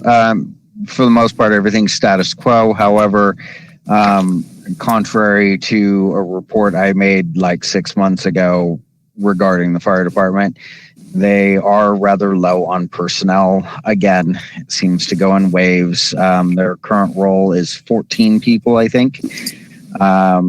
So I just want to make the public aware that this is a great opportunity for people who are retired or, have flexible jobs, or their employer will work with them to join the fire department. It only requires a commitment of 2 hours a week, plus any calls that you want to go on. You're never required to attend a call. But the fire department does need some more people. I would call the amount of people we have currently the minimum threshold. So in my opinion, not such a great place to be. So spread the word to anyone you know, encourage them to consider joining the fire department. the volunteers there and everyone in the community will appreciate your hard work. Absolutely. I hope everyone heard that one. Okay, so moving on to the port. Monday night we had a redevelopment update, a community redevelopment update, and that will be available on our website soon, as well as our Facebook page. Very informative, very exciting, how fast we're moving forward on that and how much of a reality it's becoming. And I'll tell you more soon. Lauren, do you have anything from the school district? Mayor Cox, I was not able to attend this month's meeting, so I don't have anything at this time. All right, thank you. Tim, TLT? You're muted, Tim. TLT, I believe Jessica's looking for some volunteers for that committee. So we have 56 volunteers online, and maybe somebody might be interested in that. Thank you. Thank you, Tim. Greg, Parks? Parks Department had a walkthrough with our 6 of the 7 commissioners for Buckingham Park, and we went in the last meeting and got our Parks top 10 that we'll talk about later on this evening. And it looks like we're going to be trying to get in lights into the pickleball and tennis courts. That's our immediate goal for Buckingham Park right now. Great. Watershed, Carolyn? Linda's here to give a report. Hi, everybody. Can you hear me? Yes. Okay, thanks for giving me a little bit of time in this busy meeting. I have 2 items to report. The first is something that I consider a great opportunity for the city. On Monday of this week, Dr. Stuart Reed, a restoration biologist with Western Fishes, came to do an evaluation of the city's dam on Hubbard Creek and on the habitat above it for the possibility of mitigation to make lamprey passage possible, restoring habitat to Pacific and probably brook lamprey. Dr. Reed is able to do this work using funds from a grant that the Applegate Watershed Council had gotten but had not needed because the mitigation work there came in under cost.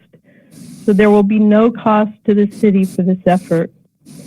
I had arranged for John Isidore to be part of the evaluation, but he was pulled away for a water supply emergency. However, Stuart Reed was able to determine that there are indeed very good conditions for lamprey above the dam should passage be achieved. Lamprey have been part of the coastal ecosystem for millions of years. They were important food and fuel sources for the native people of this place. They are also, and this is the most important part for our water supply, they are filter feeders in their emesis phase, which is to say that young lamprey feed on the biological material in silty water, effectively cleaning it. While during one of their life phases they are parasitic on salmon, their existence is beneficial to salmon in multiple ways, including lessening the predator pressure on them, creating beneficial conditions for salmon spawning, and other interactions still being studied. Their parasitism could be termed wise in that they do not kill their hosts. Because of lamprey's nature, mitigation of an impassable dam, such as ours, can be done simply and inexpensively. Stuart is aware of the upcoming repairs to be done to the dam and can work with whatever the new conditions will be.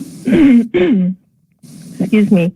Ideally, we could coordinate the timing so that he could see the repairs while in progress. I will be sending the engineering drawings to him when I get them from Jessica.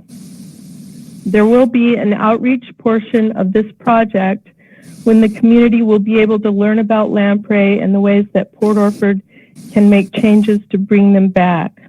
I have also reached out to the Coquel tribe. The word for lamprey in their language is Skoquel, and the current name of their tribe comes circuitously from that word. They consider themselves the lamprey people. I have also reached out to ODF and W. This project will be done without any interference to the city's use of the reservoir for drinking water, including necessary dredging. It is a very fortuitous alignment in many ways. Think about getting the equivalent of a very expensive filter upstream of our water systems intake, lessening the pressure on our infrastructure during heavy rains when water processing must often be halted because of high levels of sediment. Also, please think of the cascading benefits to all the organisms in the ecosystem when this important species is returned to it. It is an opportunity to do the right thing for the water drinking citizens of Port Orford and the habitat from which that water comes. So I welcome your questions and look forward to your support. Thank you. Thank you. So we should probably think about putting that on the agenda next month, Jessica, just to see if we can use those lamprey to help our water system. Got it. I will do that. Okay, thanks so much. I have one other item. Okay, if you could please make it quick. All of us have the 3-minute time limit, but go ahead.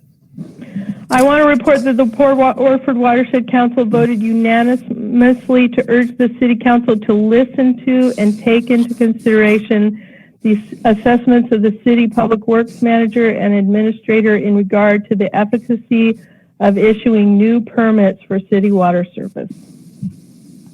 That's the shortened version.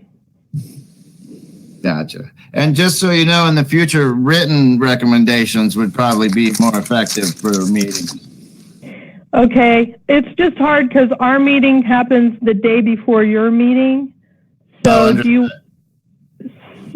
get it onto the agenda, then there's a whole month lag if I have to get it into the packet. Understood. That's just the burden of government in a way, though. It's just to make it more official. It would just make it more official for us. But if you can't, you can't if it's important. So thank you. I will send this to you today, and you'll have it to consider. Yeah, in writing. That's all I'm asking. Thank you. Great. Thank you. Okay, Gary, emergency management. We're still working on the education aspect of it, and I met with Jessica and Monica Ward about the county emergency plan, and I'm now the Main Street liaison. And there's a couple items here. Main Street is wondering if they're going to be representing the town in for advertising like they did before. We took $10,000 of TLT money the last time they used it, and they publicized in magazines and contemplate going to shows and that type of thing. So that Main Street is wondering if they can be doing that again, or we're going to have them continue. Do you think they have enough time for us to kind of deliberate on that next month, Gary, and just clarify everything with Main Street since we're transitioning everything and we'll have new volunteers and that'll give us all a chance to have a say in it? I think that's fine. I think they're not going to use that, but they would start planning if that was what they're going to be doing. They're basically taking the place of their Chamber of Commerce. Gotcha. Tim, do you think I'm holding anything up, or is that an okay idea? I mean, I know it's totally standard for Main Street to do that. I think most of those ads have to be bought, sometime this year for next year. So they need to get onto it, but I don't think 1 month will hamper that.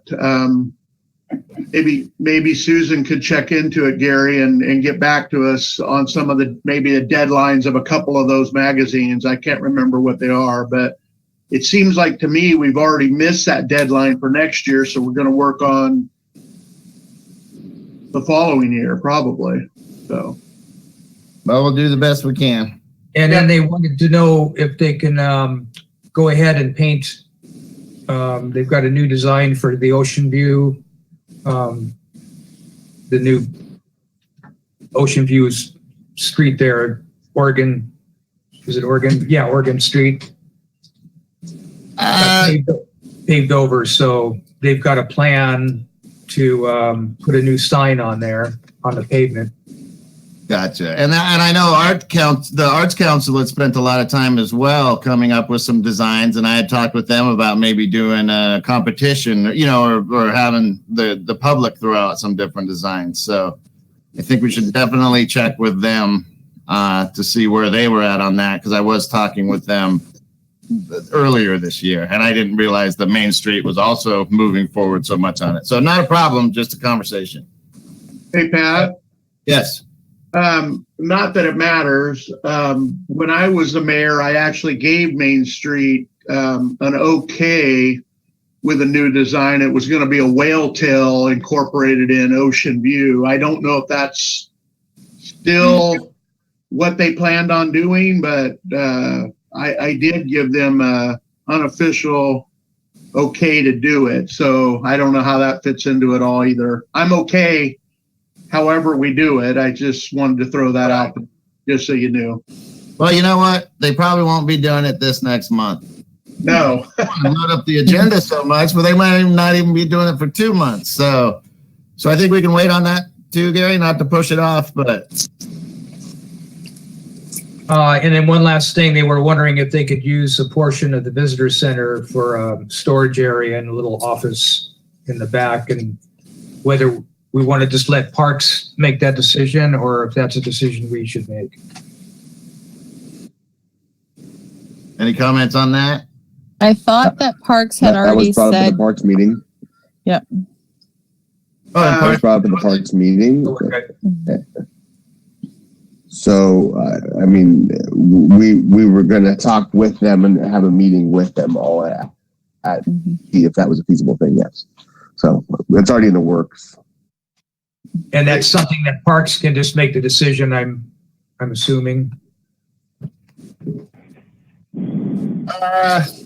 I think what consensus. Go ahead, Tim. The only concern I have, and I think Tom Calvanese is still online, but at one time we had a contract with Redfish Rocks for the use of that visitor center, and we just need to make sure that's cleared up, in my opinion. But Tom Calvanese is available, it looks like, if you want to give him a second to see if they're still using it, Pat. I don't know. All right, Tom, can you fill us in on that? Briefly, I can just say that it sounds like we should all get together and talk about it. Okay. Perfect.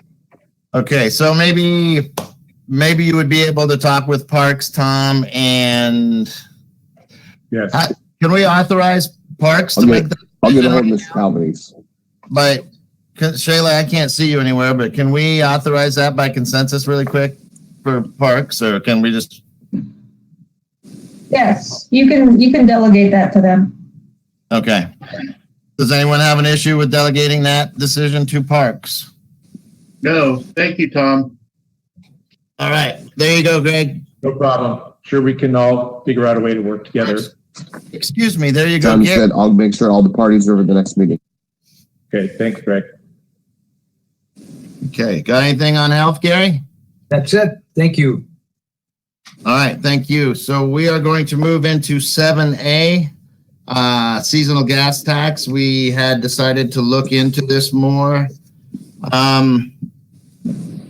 So we have an example. It still looks like we could use some more information about as far as numbers and stuff, and we do have some new revenue streams. Then this is going to be a sticky one. So I guess we'll just start working on off of this ordinance. Does anyone like this angle of business license type fees? Okay, James, we'll let you start. This is. So I would actually suggest that we not go the business license direction. It's not the recommended direction, nor is it the state approved method. There is an actual state approved method, and I feel that that would be the stronger way to go. It's not saying that we can't do it this way, but it could potentially be challenged.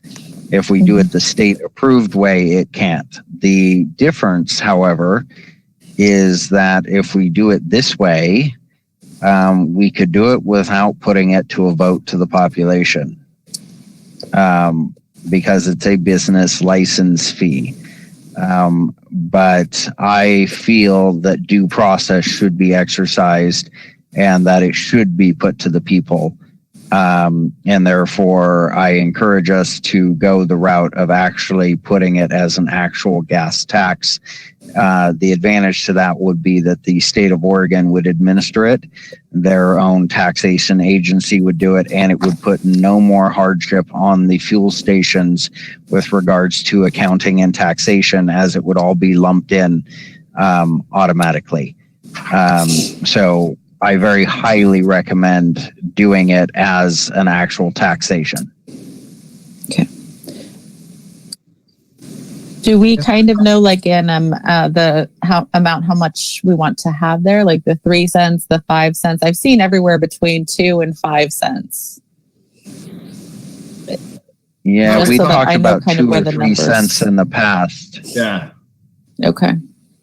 I like 3 cents myself. 2 is just so little. I think didn't you figure out that it might be around $9,000 a year with the 3 cents, James? Yes, I believe that's about what we came to, was an estimated, and whatnot. And so I feel like that would be the recommended amount. And if the population doesn't end up liking it at 3 cents, we can always try again at 2 cents and whatnot. So I would definitely advocate 3 cents, but I probably wouldn't go above that. Okay. Yeah, we can always adjust it later on after the vote. So, how much does it costs a little bit to do an election? Yes, it does. We could add it into this next election instead of having it as a special election, which costs more money. So I can get the amount together when we for the next meeting for how much it'll cost to add it to the ballot. That's not a problem. Gotcha. Yeah, we definitely want to add it to a ballot. We definitely don't want to pay extra. There's no need to rush it. Right. Okay. Okay. So I do feel like I do feel like we could do this as a workshop item once we get a little more put together, because I think we're kind of headed the wrong direction with the approach that was presented. But I think that it might be better to do it as a workshop, try to get our wording drafted up for the ballot and whatnot, which we can take examples from other ballots and stuff like that. I mean, we could do a little bit of copying and pasting and whatnot, but I feel like this would be a great thing. Half-hour workshop, combine it in with some other workshop stuff or whatnot. Okay. And I know we're really short on time at this meeting, so it might be best for us to just move it to a workshop and keep going. Right. We still need a little bit more information before we can even workshop it, though, don't we? I mean, we know that we're not going to go with the business license angle, I don't think. Is there any counselors that think that this business license angle is a good one? I don't like it. I like taxation with elections and stuff or with votes. So we should reduce the cost a little bit between the 2 and 3 cents. Make sure we're not doubling up because this is hard, because we still have to sell that we're going to get that much revenue, because it's not like everybody that needs gas stops in town. And one other question we have on this ordinance is, are we just going to throw it in the road fund, or are we going to have a specific target so that we can sell the ballot a little better? Are we going to say that we want to fix this thing first? It can always be adjusted, but do we want to use it focused, or just we're going to put it in the road fund and use it for salary? The state of Oregon actually has restrictions for that and will require us to create a fund. Not to cut you off, James, but Lauren was first. Go ahead, Lauren.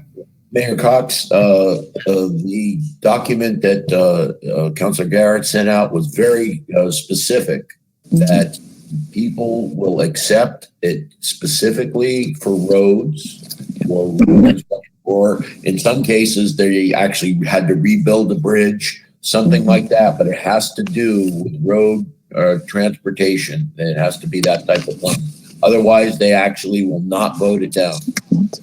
Right. They'll actually vote it down. And that was my concern, Lauren, is because the way our budget works, a lot of our road fund goes to salary. And that's like the bulk of it. So obviously we need to build it up a little bit. But James, sorry to cut you off there. Go ahead. Yeah, no, it's just basically because it'll be a tax. The state of Oregon has regulations with regards to that. The money will get issued to us to go into a specifically designated fund that can then only be used under certain for certain purposes and restrictions, which is basically, I believe it comes down to roads, bridges, and sidewalks.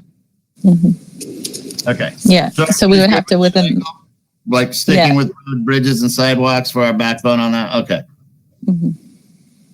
Are we missing anything else as far as moving forward? I don't want to push this through, but we have some things to research. And even if we don't come back to it directly next month, we do have some time. When's the next election? When's the next ballot? It's next summer because I was working on something else for it. So we have a few people that need to be on it. So we'll just add it to that one till next year. Okay. Well, so it might not be next meeting, but once we get the information, we will. I'll have an update next meeting. So we'll put it in there with an update, either more information for the cost and all that stuff also in there. So we'll have at least an update. Okay. So no action was taken on that. Moving on to 7B, vacation rentals. This is kind of an ambiguous one too. And, we could set up a workshop right now, which is fine. I think it's something we should do anyways. But, there are certain angles of the vacation rentals. Obviously, there's a lot of options, but a big question is in residential areas, what should we do? So do we want to send something like that to planning and then so they can get rolling and then workshop it after that first meeting or once they get information on that? Or do we want to just workshop it right off the bat? Mayor Cox, I thought we decided that we would have a workshop and maybe possibly with the planning commission, but at least we would have a workshop where we could get our wording and specific ideas that we felt were critical or to work into this program. So we just didn't shove it on them and say, find out. We gave them some marching orders. This is really what we want to find out type stuff. And it seems like that workshop would be better with just the council at first, and then we can either translate it or, less people in the conversation for lack of a better term. And it might be a time, depending upon how much time it is, to maybe put the gas tax discussion in that same workshop. Right. Okay. So, and realistically, December, people might be a little busy towards the end of the month. So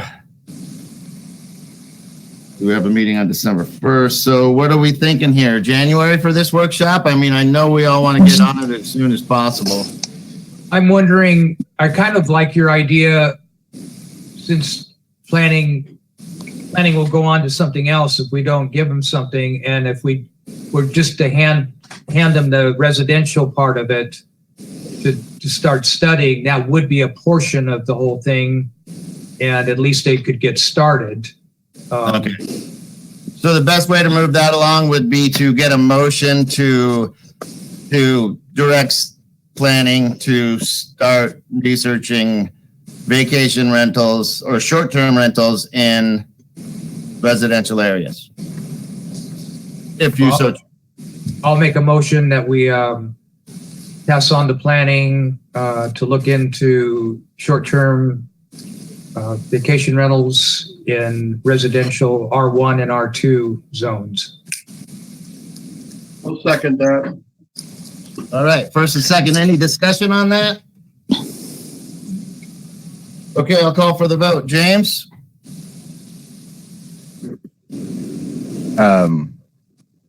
Actually, I wanted to make a comment. Oh, sorry. Go ahead.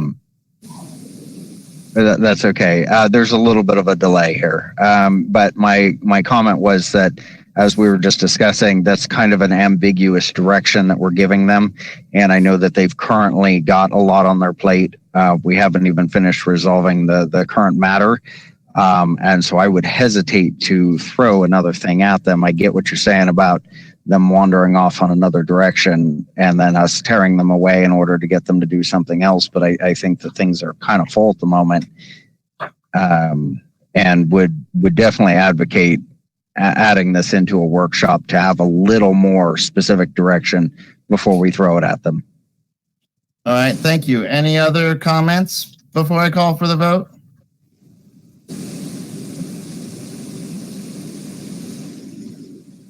Okay, I'm gonna go ahead and call for the vote then. Carolyn? Yes. James? James, no. Gary? Yes. Greg? Greg, yes. Tim? Tim, yes. And Lauren? Lauren, yes. All right. Thank you all. So Jessica, we can pass that on to planning and tell them we have a much bigger conversation coming after our workshop. Okay. Okay, so now we're moving on to old business C, the A-frame discussion. I think you see the report on 38. Jessica, correct me if I'm wrong, but Arts has decided to vacate the A-frame, and the one decision that we have is are we going to compensate them, return them for what they did for the A-frame? Is that about right, Jessica? That is, but then also the other question is the A-frame was being paid for by the Arts, so should we have Parks also do some sort of rental agreement like the Arts was? It's kind of rhetorical. Kind of, but I don't know. I mean, that's how it was handled, so that's why I thought we'd just throw that out there as an option. Well, I know, but Parks is a city entity and Arts is. Yeah. So James, go ahead. You're muted. Oh, Pat, you said what I was going to say is that it's a city entity that would be redundant and whatnot. That's actually the purpose of our property, is to be utilized by us as an entity, and I encourage that usage. And so I really hope Parks takes it and runs with it. Gotcha. Jessica, do we know when that's going to happen, or? Hold on, Greg. Tim, go ahead. So, I just beat you to the punch, Greg. Sorry about that. My only question is, does this include the insurance, and has anybody explored the insurance, and how does that work when we're talking about working with children? Are there going to be background checks, blah, blah, blah, blah, blah? So it's real hard to just say, yeah, take it and run and we'll pay for everything. But do we even know what the costs are on mainly the insurance? We know what the costs are. Right. And yes, I agree with James and Pat about paying those, but I worry about the insurance. And you're right, Tim, and that's a whole different conversation than what we're having right now. Right now, we're determining we already talked about if they need to pay or not, and I think we determined that. Let me know if I'm wrong, anyone. And so what we need to do now is decide how we're going to compensate Parks back. How much was it that we would recompensate them, Jessica? It was about $7,000 to $8,000. I don't have the exact amount because there's a few things that we need to have looked at by a building inspector beforehand that were done, just because of we just have to have that legally. So gotcha. So Greg, was that for all of what they've done, the $7,000 to $8,000, or was that including the $1,500 per year they're supposed to do? No, that's not including any of those items. That's basically them doing all of the refurbs and anything else that they've done to that property. They've been paying a small stipend every month, and then they're supposed to, the water and sewer was turned off just because it wasn't used for such a long time. So it saved them a little bit of money. So those are the few items that they haven't been paid for. So they've just been paying for the power right now. Roger. Okay. It Parks seems is like, willing to look at see where it is. it seems like we ought to work it out with them, because there's some things in there that Parks isn't going to want, and some that they may. And the last I heard was that they were just going to take everything out, so that we need to find out the value of the work they did and what's left. Yeah. Okay. Well, I could suggest a motion to table this until we have more information.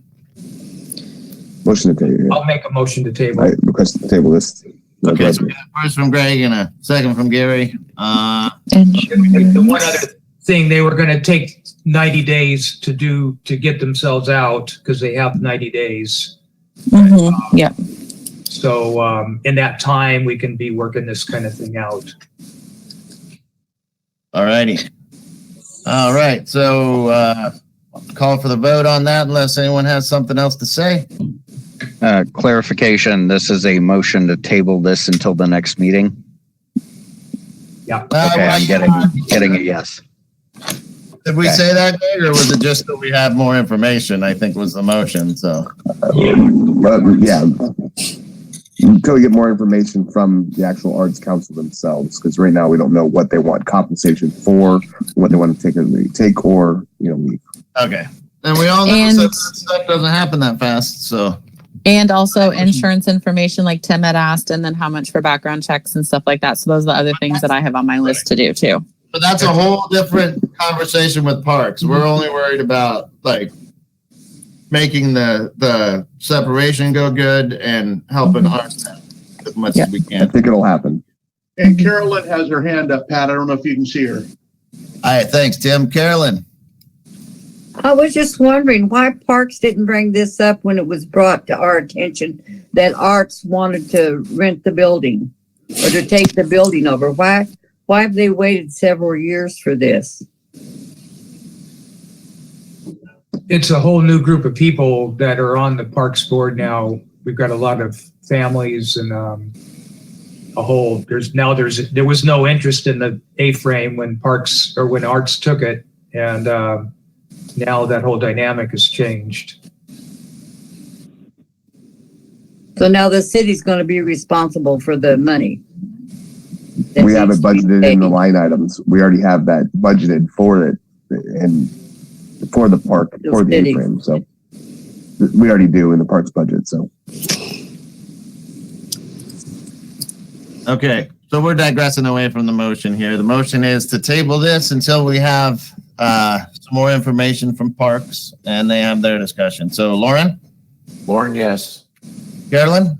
Carolyn, yes. Greg? Greg, yes. Gary? Gary, yes. Tim? Tim, yes. And James?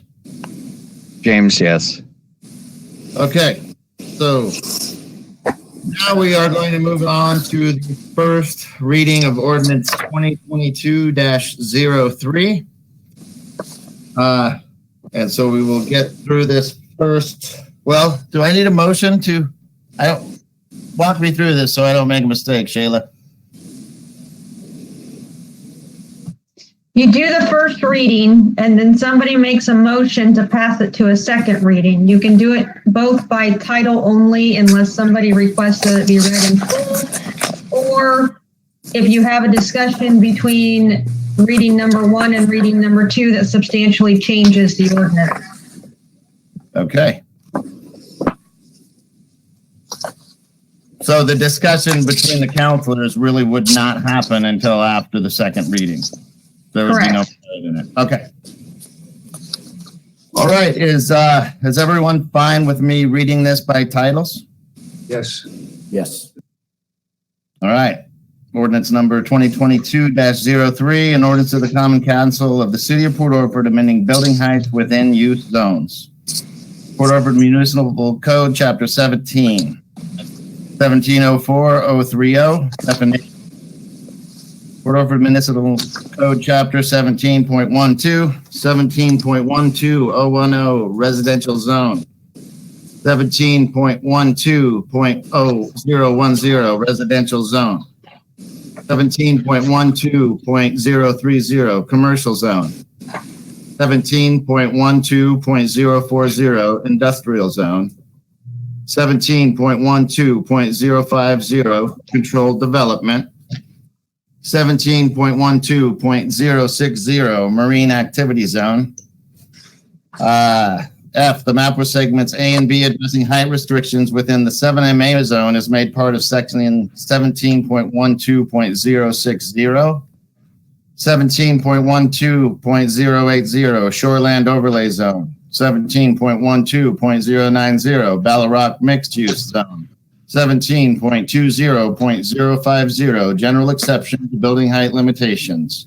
17.32.050, additional standards governing conditional. 17.46.080, evacuation route improvement requirements. And that is the first reading. Could I get a motion to pass it on to a second reading? I'll make a motion to pass ordinance number 2022-303 onto a second reading. I second that motion. All right. First and second. Carolyn, would you like to pass it? Is there any discussion before the vote? No. Okay, I didn't think so. Carolyn, James, go ahead. Actually, although I'm sure I will get no support, I will move that we table this until the January meeting. There's already a motion on the table. This is an allowable motion while a motion is on the table. Sorry, I'm gonna have to check with Shayla. Can a motion motion to table supersede a motion on the table? Well, I've never really ran across that issue, but it could die for a lack of second, so you might as well entertain it. See what happens. So I can entertain a motion within a motion. Yeah, if it has a second. Okay, so I will entertain. Can you repeat your motion, James? My motion is to table this until the January meeting. All right. Do I have a second?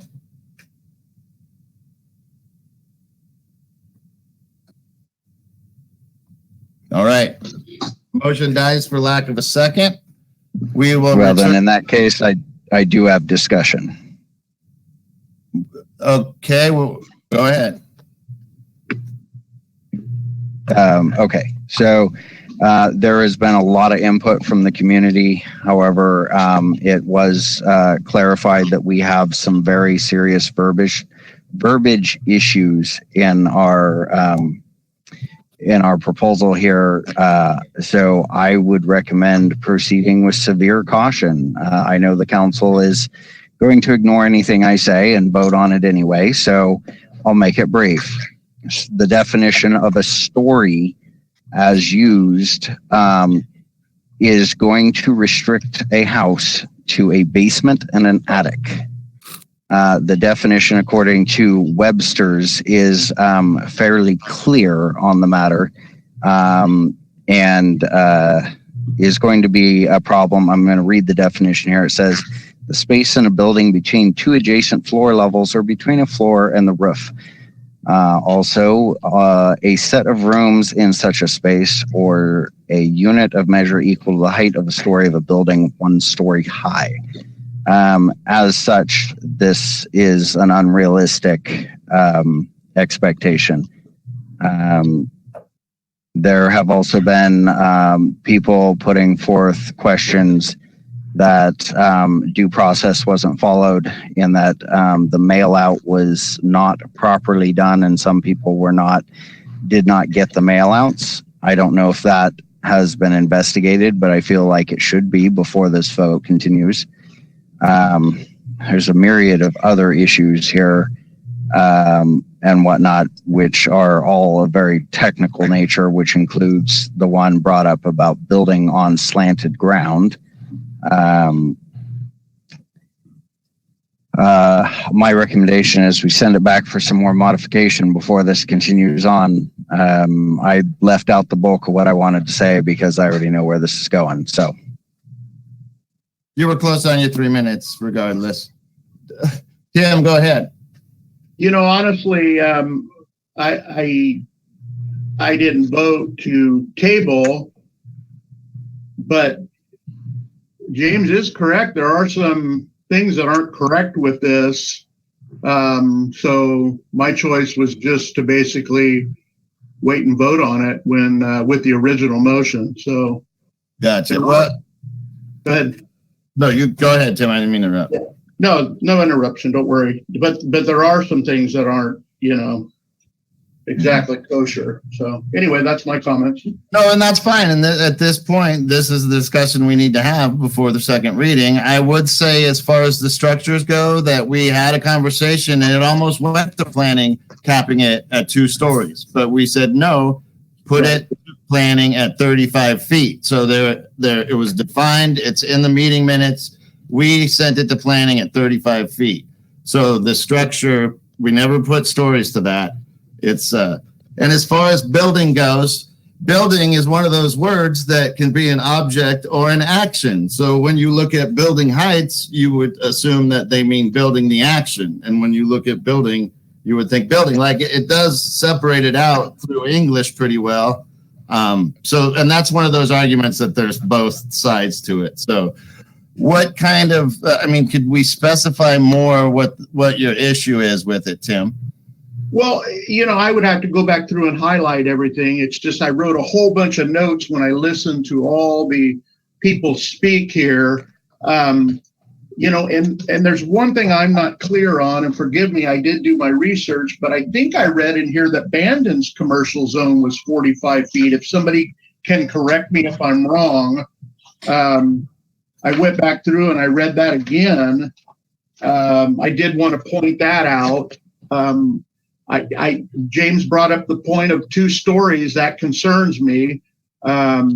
You know, when we sent this to planning, we sent it to planning to look at the commercial zone and to look at the exceptions. And we discussed as the council, what's it matter to us if a person can put 2 or 3 stories in a structure? It certainly doesn't matter to me. But anyway, those kinds of things. And I'm going to look down my list real quick and see if there's anything else that jumps at me. You know, with Port Orford having such a wide highway, I don't think a 45-foot structure in our commercial zone, which is situated along the 101 for the most part, would be a hamper on our community. But that's just my personal opinion. Little bit concerned about the 6,000 square foot site plan review in the 10MU zone. I don't consider a 6,000 square foot structure to be a large structure. That's my opinion again. And that's it, with the exception of, you know, economic development, affordable housing, and those kinds of things. Those questions still stick in the back of my mind. So I think when we sent this to planning, we achieved what we set out to achieve. And then we sent it back to planning, and I voted to send it back to planning because I did want to see what come out of it. But my comments still stand that I stated. Thank you. Mayor Cox. Hold on one second. Carolyn had her hand up first, Lauren, and then we'll get right to you. Go ahead, Carolyn. I was wondering what Shayla thought about it. She is a lawyer, and she's the one who gives us guidance on these things.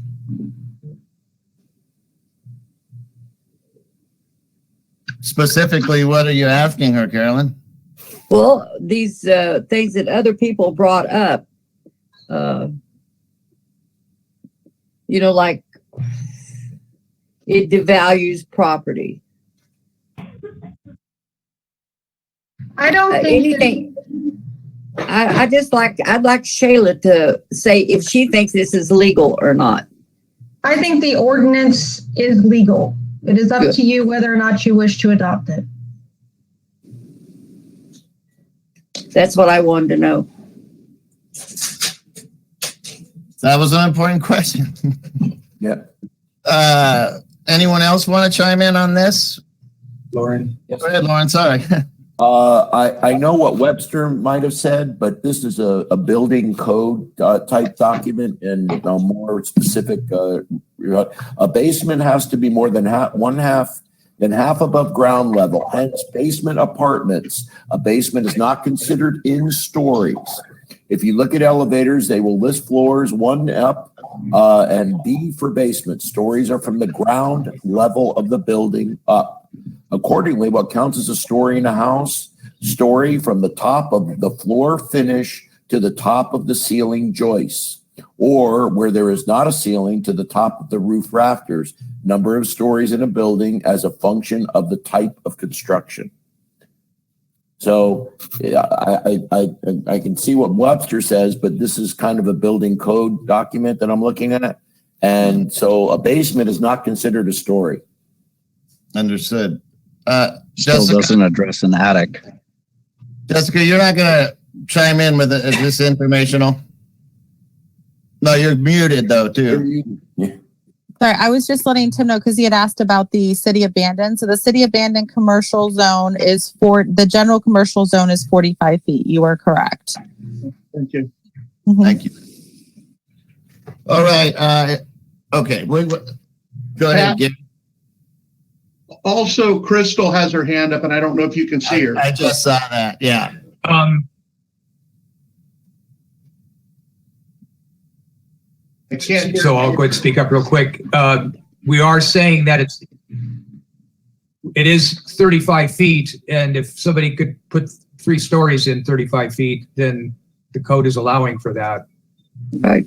And so this is kind of a compromise. Oh, no, Crystal's saying no. Go ahead, Crystal. Go ahead, Crystal. You're muted.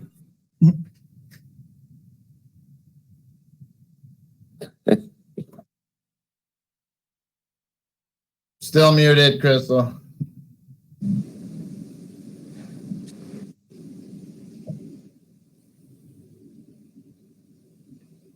There we go. Oh, sorry about that. I can't see.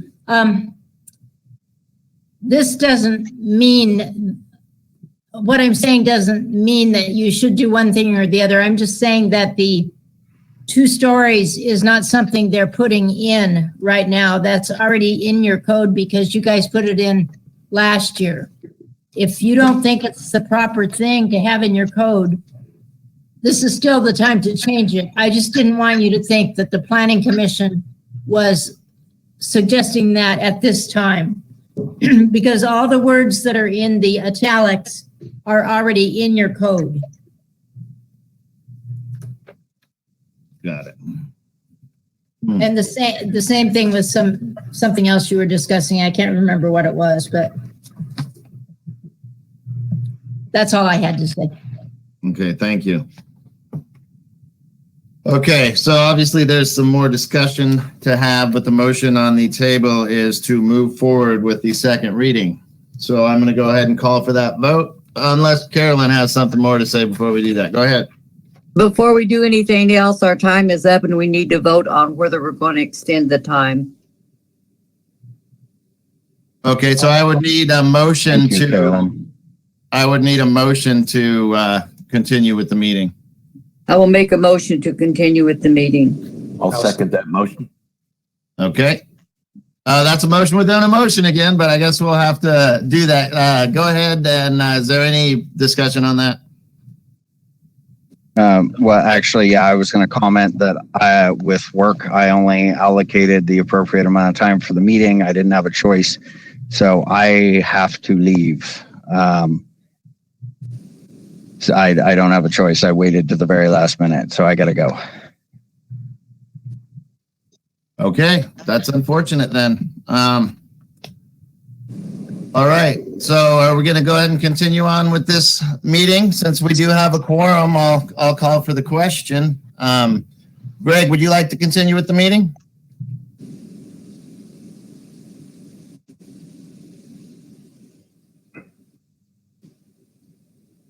I think you're paused, Greg. We lost Greg somehow. Yeah, he paused somehow. Okay, I will. I'll go ahead and start with Carolyn then. Carolyn, continue with the meeting. Lauren? Lauren, yes. Gary? Gary, yes. Tim? Tim, yes. Greg, one more try. You're paused, Greg. He has arrived, so I think he'll be right here, it says. There he is, he's over here.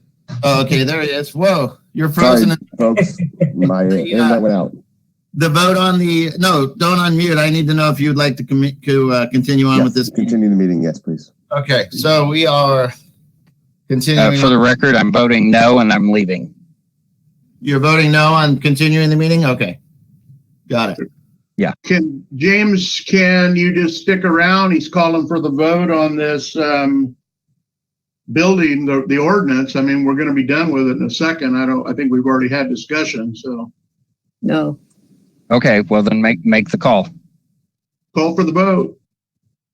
Okay. And the vote is to move ahead with the second reading. Lauren. Lauren, yes. Carolyn. Yes. Tim. Tim, no. Gary. Yes. Greg. Yes. And James. No. All right. Sorry you couldn't continue, James. This is an important one. That's unfortunate. Yeah, thank you, everyone. Have a good night. You Thanks. too. Yeah. Okay, so we're going to go ahead and do the second reading of ordinance number 2022-03. Is everyone okay with me reading it by title again? Yes. Yes. Hey, Okay. hey, Mayor Pat, Yes. the title is actually just the ordinance number and the dark bold letters underneath. That's not the whole thing. So you're saying it's just the 4 lines on top?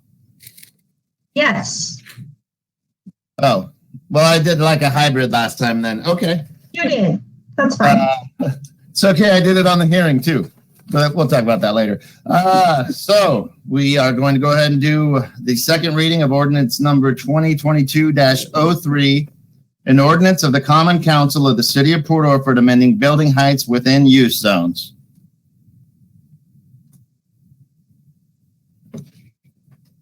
Okay.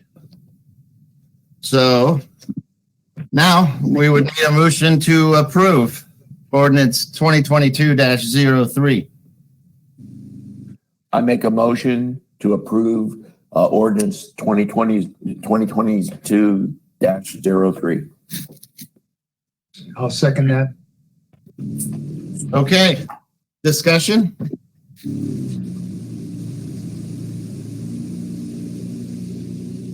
I guess we got it out of the way last time. All right, so I'm going to go ahead and call for the vote. Councilor Garrett's not present. Greg. Greg, yes.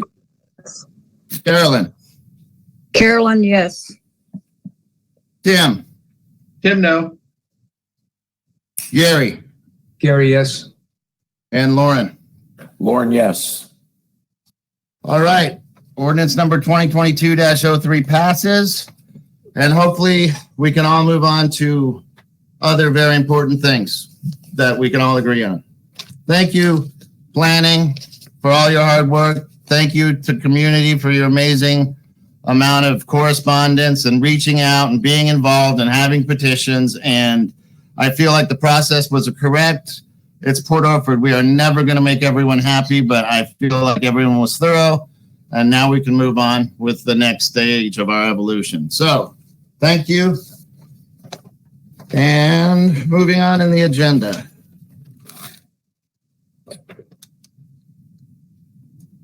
New business, water curtailment ordinance.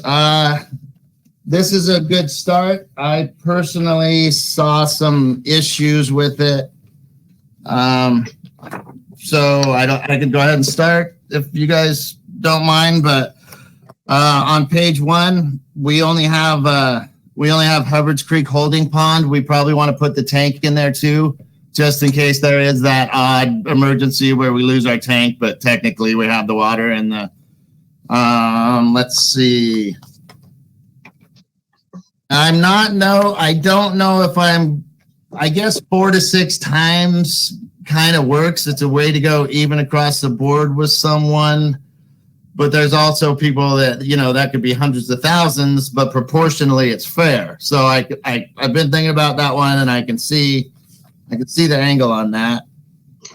And then the last one, which I don't even know if we could do a state of emergency or anything like this, even through resolution, where we don't have to come together and declare this or put it in place. I could be totally wrong. Maybe we can do this through resolution and empower the administrator and the head of public works. But that was my one big question to Shayla, is we can't pre-authorize states of emergency, can we?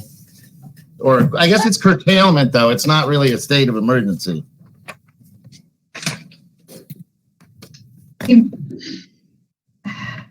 I have to think about that, to be honest.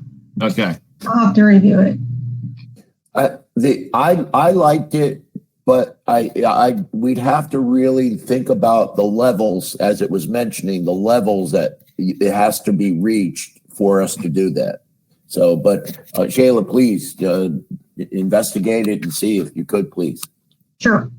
Gotcha. And it's an easy one. Maybe we have to do a meeting, maybe we don't. So I guess, that's one question. So we'll try to get through that, this whole thing pretty quick, because I know you voted and you want to keep doing the meeting, but I might as well try to wrap it up. So we got the levels on the tank and in the reservoir that we want. We want the question about the legality of administrator or the head of public works making that call. Is there anything else that jumps out to anyone? I mean, it's a good base. Like I said, I'll put that down too. The how we want to regulate it, by a multiple or by an amount. Go ahead, Tim. The three things come to my mind. We already have increasing block grants, which increases water as people use them. And it appears to me that we're going to do it again on top of what we already have. So that's a concern. But that's not even really my biggest concern. My other concern is under the fourth level, no person or customer shall sprinkle, water, or irrigate any shrubbery, trees, lawns, grass, ground covers, plants, vines, flowers. But where it gets tricky is people cannot even water food according to this ordinance, garden, and any other vegetation. I don't know that I like that. We're allowing, again, I hate bringing this up, but we're allowing commercial fishermen to wash their boats, but we're not going to allow people to grow their own food. That doesn't strike well with me. It says you can hand water, though. It does not. In the fourth level of concern, it says no person or customer, unless I'm missing something. So that's a concern. Another concern is, what if a guy has a piece of construction equipment, and shouldn't he be able to rinse his equipment just like a commercial fisherman rinses his boat to protect it? You understand where I'm going with that. I mean, mud buildup on a piece of equipment creates a lot of problems. So it's just little issues like that. The other one, and that's it for me, really. They're just two things I threw out there that I thought everybody could think about. Right. So we have to define the uses a little tighter than the restriction. And you're right about equipment, Tim, too. And obviously, I'm going to sound like I'm biased towards the port, but you're talking about cleaning salt water out of an engine. Like, it is very important to their business to do it. No, I know what you're saying, but as you split those hairs, and we do have tiered water rates, which helps this whole process too. I did say that you can wash those things using a commercial washing facility for like the washing place on 101, like we did this last time. So I don't know if that helps, but. And it's probably that same guideline of protecting the business, or not just bringing someone, and it's a curtailment. We're doing the best we can. There's going to be people that wash their cars. There's going to be people that play sprinklers. We're just putting it out there. Please try and conserve, and we might catch you and fine you for something if that's the way we go with it. But I just wanted to point out, part of the commission is like starting from scratch here, which that's why it's so nice to have this starting point. But it's tough. Sorry, go ahead, Tim. Well, just my biggest concern is I think people should be able to grow food. I really honestly believe that we have to allow people to water their gardens. That's my biggest problem with it. So I agree with that 100%. I agree with that. Yeah, even in the middle of COVID, when hardly anybody was supposed to be down at the port, we still left the sustenance fishing open just for that reason. When you're talking about food, it's a whole different level. But this is all good. Anything else we want to throw on there before moving on? We gained 4 or 5 things to do, and I don't think that this is going to be a lot of banter back and forth. I think we have a couple of adjustments, and we'll have a good tool to use. Right. Mostly setting those levels at the tank and the reservoir are number one. Yeah. Okay, so does anyone have anything else on that? Okay, approval of the new employee manual. It looks good. It's from CIS, but if anyone has not had a chance to read it, please make a motion to table it right now. It looks good. So first off, we need a motion to accept or to table this if you haven't had it yet. So I would make a motion to approve the new employee manual as written by CIS. I'll second. Okay, I like that. Okay. Any discussion on that? All right. I hate to say boilerplate, but it's fairly boilerplate. So we'll go ahead and call for the vote. Tim? Tim, yes. Gary? Gary, yes. Greg? Greg? Greg, yes. That's not fun. Carolyn? Carolyn, yes. Lauren? Lauren, yes. Okay, so employee manual is approved. Thanks for getting that to us, Jessica. Yep. Okay, and last but not least, new business G. We're moving on to the list of park commission. We have some right-of-ways and a TLT and a liquor license you missed. A TLT appointment. Speed up the meeting. Okay. Yeah. So we'll jump on back to new business E, and that would be the TLT committee appointment of Steve Courtier. Could I get a motion on to approve Steve Courtier for the TLT committee? Second. Okay.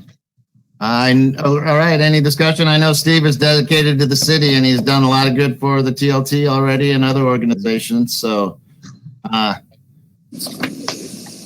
not hearing anything else. I'll call for the vote on that. Lauren? Lauren, yes. Carolyn? Carolyn, yes. Greg? Greg, yes. Gary? Gary, yes. Tim? Okay. Tim, yes. Okay. Moving on. Did you get Carolyn? I thought I asked her first. Okay. Well, that's why I missed it. I forgot already. Okay, so we're moving back to new business C, and that would be the liquor license approval for Mr. Ed.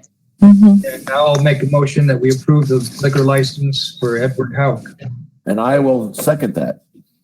Okay. I don't think we're just kind of moving it down the street, literally. So if anybody has a discussion on that, no. Okay, Greg. Greg, yes. Tim. Tim, yes. Gary. Gary, yes. Lauren. Lauren, yes. And Carolyn. Carolyn, yes. All right. So now we have the right-of-way usage license for 1080 Lakeshore Drive.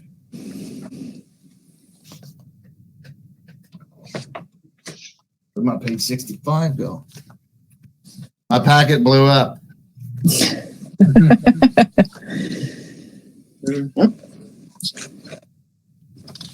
So, question to Jessica: I was on the 1080 Lakeshore when John and Wade were there, and they seemed to think that one was all right. And because that's really for them to look at it's because it's boring across the street. And I guess they want to make sure that the company checks with Public Works prior to them doing the work. Yeah, for both of these, they want them to do a line locate, and then they want to make sure before this work is done. So that's just the contingency of their approval. So I'll make a motion to approve the right-of-way request for 1080 Lakeshore Drive. I'll second that motion. Okay. Okay. Pretty standard business. Any discussion on that one? Okay, Carolyn. Carolyn, yes. Tim? Tim, yes. Lauren? Lauren, yes. Counselor Tidy? Yes. Gary? Gary, yes. All right. Thank you. Moving forward, I hit up all the new business now. There's 28 Gear Circle is the other one right away. There's two right aways. 28 I'll Gear make a Circle. motion to approve the right-of-way request for 28 Gear Circle. Second. All right. Same as before, so I will call for the vote. Greg? Yes. Gary? Gary, yes. Lauren? Lauren, yes. Carolyn? Carolyn, yes. And Tim? Tim, yes. Okay. We've hit the employee manual, and now we are going to look at the top 10 goals of the Parks Commission. I would motion to approve the top 10 goals of the Parks Commission. I will second that. Okay, I would like to discuss this a little bit, and I have some questions too for Shayla. This is a great list, and I never would want to do anything to seem like we are disagreeing or demoting their ideas, but we do have a parks master plan that we do have to consider. And so I there's a little different wordage here and there. A lot of these things can be used and can be done, but we should be adjusting our parks master plan a little bit as we go, because we have, put a lot of tax money into that and a lot of effort, but things change too. So this is just part of the process if we want to amend it. But Shayla, how much can we go against the master plan as far as accepting 10 goals? Would it be better if we did one by one? The goals really need to be in unison with the Parks Master Plan. So if you can rationalize them together, I think that's fine. But your Parks Master Plan is like the overarching governing policy document for your parks. Your goals can be more specific and tailored down, but they really need to further the Parks Master Plan. Gotcha. So all I'm saying is I personally am not against this at all. I just wanted to make sure we were doing the process right. And it sounds like we can do a little bit of, I don't know what the term is, politicking or whatever we need to do to make these fit within their parameters. But I think if they could do it like findings in a way so that they could. It's exactly the same. Yeah. Yeah. And so they go to the plan and then take each of these and show how it addresses one of the plan, the master plan. Right, and it's easy. I mean, like new playground, that's already on there. Tennis court, pickleball, good to go. All bleachers, it's infrastructure, so we're good. I don't know about the pressure treated wood part. I would prefer bleachers, but and then the disc golf in the nature trail area, like that's sellable. That's enhancing the nature trail. That's making it better. So it could arguably be something on there. Tim? It looks to me, basically, just like you stated, basically it's all maintenance. I mean, they're not really deviating from, it's maintenance. It's a maintenance plan. It looks like to me, with the exception of expanding the skate park to street style, which I don't have a problem with. I know we talked about disc golf going back as far as when I was on parks. Right. 10 years, 12 years ago. So that's at no cost to the city too, actually. We've already got that completely grant funded for the disc golf course and all the baskets and tee pads. So. And the horse arena, we've been talking about that for at least 5 years to replace those old rotten boards. And it sounds like they're pressure treated on those. They hold up. And I have the Parks Master See, Plan but in front that's of me the right now. right there is the horse arena in the master plan says to take it down. I'm not saying I agree with that, but that's an instance of the master plan says A and this says B. And that says in 2027 though in the master plan on the thing, because I have it in front of me now. You know, so the horse arena doesn't even want to touch till 2027. So I don't know if we can last 6 more years with the derelict property, you know. I'm not arguing anything other than let's fill the slots and make sure we move forward in a way that we're not going to get bid on. But like we say, everything looks good. So now I kind of feel pretty comfortable. You know, more comfortable accepting this other than the skate park. But these are just goals. So we should be able to approve it fine, right? These are just goals. Or are we? Yeah. Yeah. Shayla gave me a Here, Brian. So we're going for the vote? Yeah. Yeah, yes, for me. Wait, Pat, I made a motion, but you went into conversation. I'm not sure I even got a second, so. You did. I did. Then we're covered. Gosh, Tim, you keep messing with my mind, man. Well, the internet keeps freezing up on everybody, and it's like I'm catching parts and pieces of this whole game. Okay, so we have a first and a second, and Gary has voted. So Lauren, yes. Carolyn, yes. Tim, yes, and I would like to thank our Parks Department that we've got a bunch of young people on there that are gung-ho. Thank you, Greg. Absolutely. Yeah, I was like, oh, darn it, I don't want to say anything, but I have to at least check on it. So, Greg, yes. Okay. And like Tim said, thank you very much, Parks.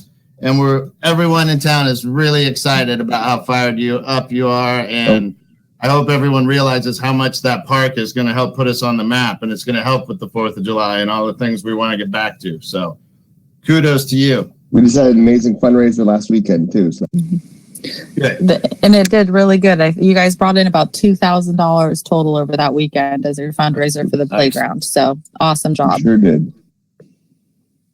Good. Yeah, we need to start. Never mind. Okay, considerations. Citizen considerations.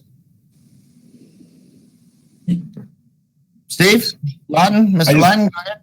I just want to thank, I'm Steve Lawton, 710 Jefferson Street. I want to thank the City Council for your volunteer effort for our community. I want to thank you for listening to our citizens and our concerns over this proposed ordinance you passed. I was really happy to hear that you're having a workshop to help define the issue around vacation rentals. We have an outstanding, hardworking, dedicated planning commission that really does their research, really looks at best management practices in other parts of the community. And the most important issue we need to address immediately is our water and sewer system.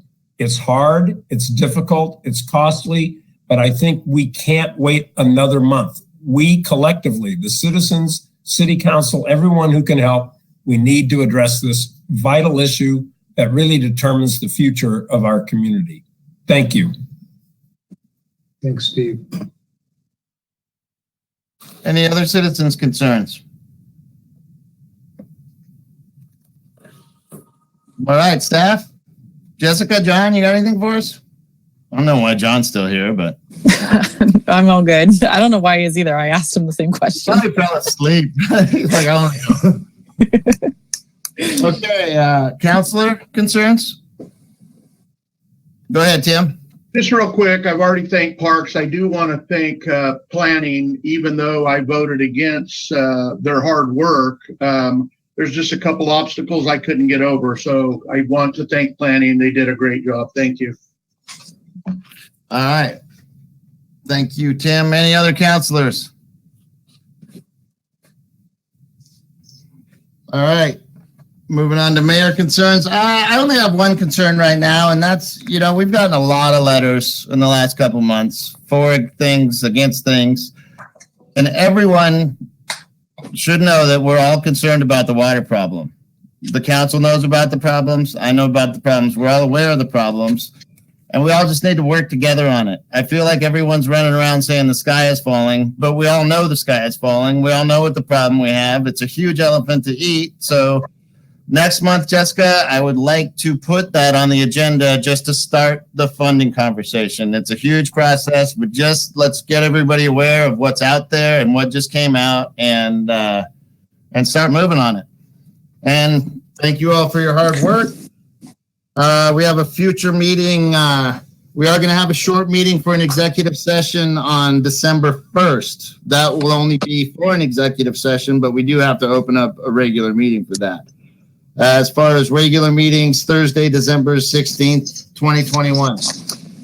Thank you all. Did you want to do that one virtual, or did you? I know you had said something. Sorry, I want to do that one virtual, and I would like to we're going to get to the hybrid meetings for the 16th meeting. Hey, Pat, can I add one comment to your comments? Sure. You know, about the water, I think we realize, yes, what's going on, but people have to realize that this is going to be a 40, 50, 60, $70 million project. So it's not going to happen by grants. We're all going to have to dig deep. I mean, it's a big deal. There are going to be bonds involved, and hopefully all of us can get on board and vote for it this time. It was disheartening when it was only 13 million and the citizens voted it down. It would have been fixed and we'd be all walking in tall cotton right now. So anyway, thanks. Yeah, so when it's time to go to the ballot, I hope everyone remembers these meetings right here. That's right. Lauren, you're next, but Carolyn's first. Oh, yes, please. Carolyn, go ahead. I was just thinking of what Tim said, and I really think that the citizens are ready to start talking about putting in a new water system. They have really come to realize, I think the height here and the other things that we've had, they have finally noticed that we're trying to do something. And I think they know what's wrong, and I think they are ready for it. I really do. I agree with you, Carolyn. I agree. Okay. One thing I'd like to talk, or let me know if you guys don't agree with this, but I'm having some complaints about the dark sky ordinance and how it's not being enforced. And so we really need to readdress our teeth and write the letters and do the things and make sure that people know we're following up on these things that we put in place. So we know that there's a time frame on it. We know that there's time to do it, but we just need to make sure that the community knows that we are working on it. And that's the next step. Let me know when I can speak, please. Well, we are past that. Actually, but it is a Zoom meeting, so go ahead. This is the chief regarding the dark sky ordinance. I'll do whatever the council says or Jessica says, but the ordinance is such that we can't go out there and make a blanket decision on one first person's complaint versus another. That decision has to be made in City Hall, just so you're aware. Oh, absolutely. Yeah, and that goes for all the complaints. Yeah, you guys for reminding us that, Hank. And I think the biggest thing is that they have to come into as written complaints. That way I have a system to be able to track everything. Cause I've only gotten 2 complaints from Dark Skies a total of 3 complaints within Dark Skies. And one of them was Circle K, which was handled right away. The other one, we have 2 other ones that I've dealt with. And so I don't have any other ones that I've received complaints on. So they need to come to me so that I can handle them a little bit and actually because I have a file of complaints that I follow through on. So let's make sure they all come to City Hall, some straight to City Hall, just make it easier rather than through other people. Roland Willis has a complaint, and it is about the complaint, and it needs this. And I think that's where Pat was going. And I will let Raleigh. I don't know if Raleigh's online, but I will let Raleigh know that we're looking at it. So yeah, he knows. I've had some correspondence with him about it. So and at this point, he's probably being like, Sure you are. I know, exactly. I'm hitting the same walls as everyone else has, to be honest. No, it's just important that people know that we're. Yeah. Hey, Pat, one other thing is, I don't know if people have been chatting with only me, but people are utilizing the chat thing again. And oh yeah, Shayla has warned against that several times. So I don't know how to control it. I don't know if we can control it electronically or what, but chat is being used. I saw them. Is everyone okay with going to hybrid meetings? Yeah.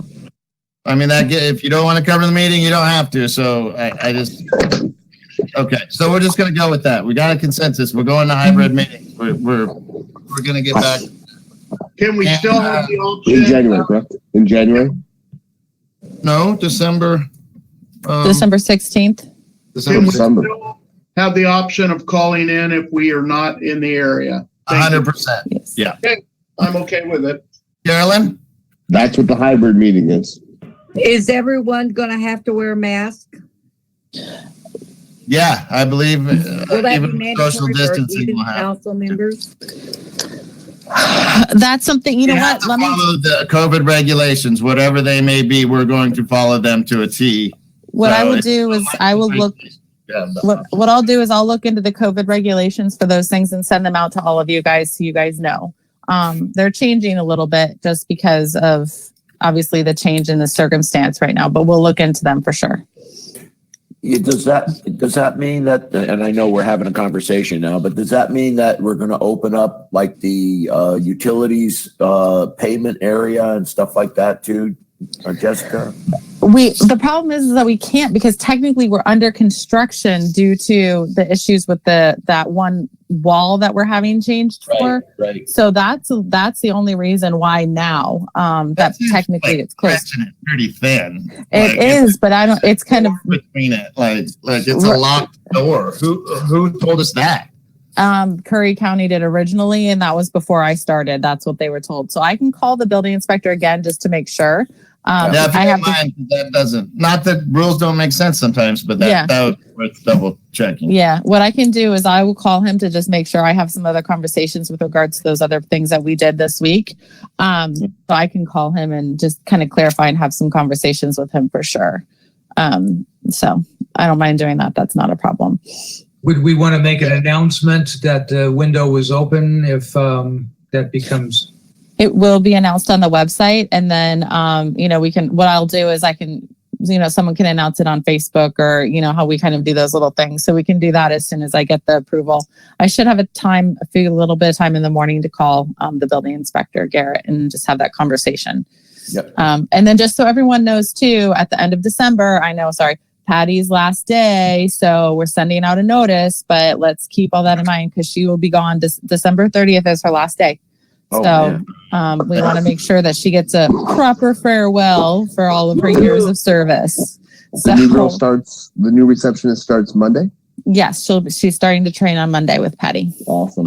Tim, what did you have? If the window opens, let's please send out in our water bill flyer that it's open, because not everybody uses Facebook. Trust me. Yep. No, we can do that for sure. Yep. Okay. With that, I am going to adjourn this meeting at 8:23. Thank you, everyone, for all your hard work. We will see you, everybody. And thank you, all of the public that stayed with us and helped us and took part in your government taking place. Thank you so much. Thank you. And we did a real good job on this.